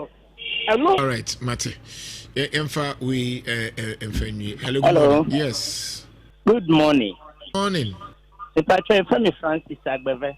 Francis, meet you. Yes. I'm a patron of that. And some of the band of no many are so much. The United States, young penny form of Kunan. So now, who share your quiet and net remove Sinana, young saying, only your quiet. Ye the road mark, any road sign, a year quano, to the Bayer accident, no, a subaki. But and then you be a banner, you see, your quiet technology, and net a year quana. Yenfa road map. Say, far away, and he found any the best idea in Africa, and Ghana, and your best idea. All right, last call. Good morning. Major so. Your friend Hamza, the Catapult room. Hamza meet you. Yamisha, and then was the movie of Yifa. Right. Then the name of Cano. Open you say, you will be on me, and I said, the social media, Kenya Niapalabi. akwala bi tuntum bi saa no sama akwala ne ka no wodi sa ko ya akwala so na agiri mu do papa sama obeka no wo panyini kura ntimi nka sa asem ni otimi ka sorry bi fa Ghana president na different president na akwala yi no ko tia je fiye sa akwala ne sa no agiri mu so ekwoye pa na obeja panyini pa eji akwala yi wotimi nya kwata emu kwata kura wotimi nye nse de mi kwa be ya kare we say adono eya agene enye nyini eya agene na nkasa okay mami musa Hamza mami musa mi busa ne de wi between obia bia omunyina ya ade but backward the 60 years backward the 70 omunyina ya ade obetu so hwan o ka betu 60 no obetu so 60 ai ade na nya 70 me ko 60 no ade na nya 70 udi ọrụ no eji ni wo fom de o se de be ya mo na ahode no obetu di akọ na yim ni da se no chene na kwati na ahode be biem na obe yimi ya ti mami ahode be biem na ope o save there what's obetu ma kire o mo say cognitive physical cognitive and emotional mental for it was no cognitive no ka ho asem na adwene ne ye adwuma kama unit na honam no e physical unit na mama nya birthday we why anytime yes asem wato me a birthday and ye madam Janet birthday me ba erama and madam birthday madam Janet wo Melby International School happy birthday to you yame nhira wa woda no so na onye wo kese pa ma nkwatenten ahode na Jeff hu ne de Jeff hu madam we so single o single na Jeff hu ne de friend madam ze so for Jeff madam Janet Jeff hu ne na Jeff na de to so Jeff ne on said we no ya ne dem be some picture no Jeff na de to so a picture no me de ma no de okay na Jeff hu Jeff me body na no hwe and we single so mate to aso madam yamisha wa woda no so no onye okese ma nkwatenten ahode wo mu ai chiri Jeff me do number be ma Jeff na mobile counseling mate yentu aso na uniat ebusia yekosia computer ene wan hwe ya abafum fidie no wan hunu mu enye network cyber security engineering eba computer basics and office administration edem CCTV installation and then one ekoso sika wum ne management data analytics online business and e-commerce me krami kosia de misro yenko ingosua bi nka ho design technology with drone piloting software engineering computer hardware mobile phone technician artificial intelligence AI mastery na ka ho na computer courses bebrebe we ni a practical what don say sisu ehunu ye wo ye wo mo san so wo tumi krata ya di o matum eno ane se wo do ho bo mu ye wo regular weekend evening just say weekend ni anumre de nyina so bi wo ye san so wo distance class ya ene ba bia wo bia wotumi ye ewo online ni ade nyina certificate no ye de ma wa ba bia be fa bia beji watum WhatsApp number ni 0555 38 3848 0555 38 48 hwehwe wo susu so bus stop tech road ya so na abehu ye na bibia tumi akoso pa top tier number ni top tier mensa mo uniyat de no uniyat de na busua 0555 38 48 all right na top tier study abroad consult yede wo kwa manone akosua de open UK akọ USA Canada Spain France Germany Malta Australia and South Korea yede obekọ ye ACT classes no GRE classes it's abroad exams so promotion wo moye abroad exams na beboa wa mo watimi aye de wo ye no timi sere utie o ma she abroad exams SAT ni GRE no entema bomode na ko yi ete no ye ko amekum no udu amekum be bia Bank of Africa wona abonsan no ho na abroad exam ni abroad school no top tier 4 na eye no enti hye ase na ko tro ma ba no na abroad nso abrochiri enye kra nti fa number ne tuja kuma enti kuma se for mon friend 0260 411 847 0260 411 847 obo mutie won kran so no omo Medina Polyclinic won Medina hono 0203 592 008 Takrade NK City Night Club Fija Road 0598 007 852 TikTok, Facebook, Instagram. Ni nyina yitwa top tier. You better cowbell for nso ase. Nyankopon Instagram mo no na say open calculator nso scientific calculator a victory assured publication. Udu asokore mampon CCT baby royal form wona ubenya bebre wo ho to compare scientific calculator. Our victory assured 0245-726-9657. Cowbell Premium, Cowbell Vitality. Which one? Black Stars. So President John Dramani Mahama wakasa. Wakasa ashem crying. Say young Konian fa asumdie. The Okan ba kwa manage and say. Ebia who knows ebetimi ayi bibi nti sports for no ebetimu say ebefa na say mfa nkofo be ebe wi kube anomu wi kube adanma we say Ghanaians must allow coaches to work. President John Mahama or say utuadu mani nye adwuma nti Richard over to you. We must all rally behind the Black Stars. We must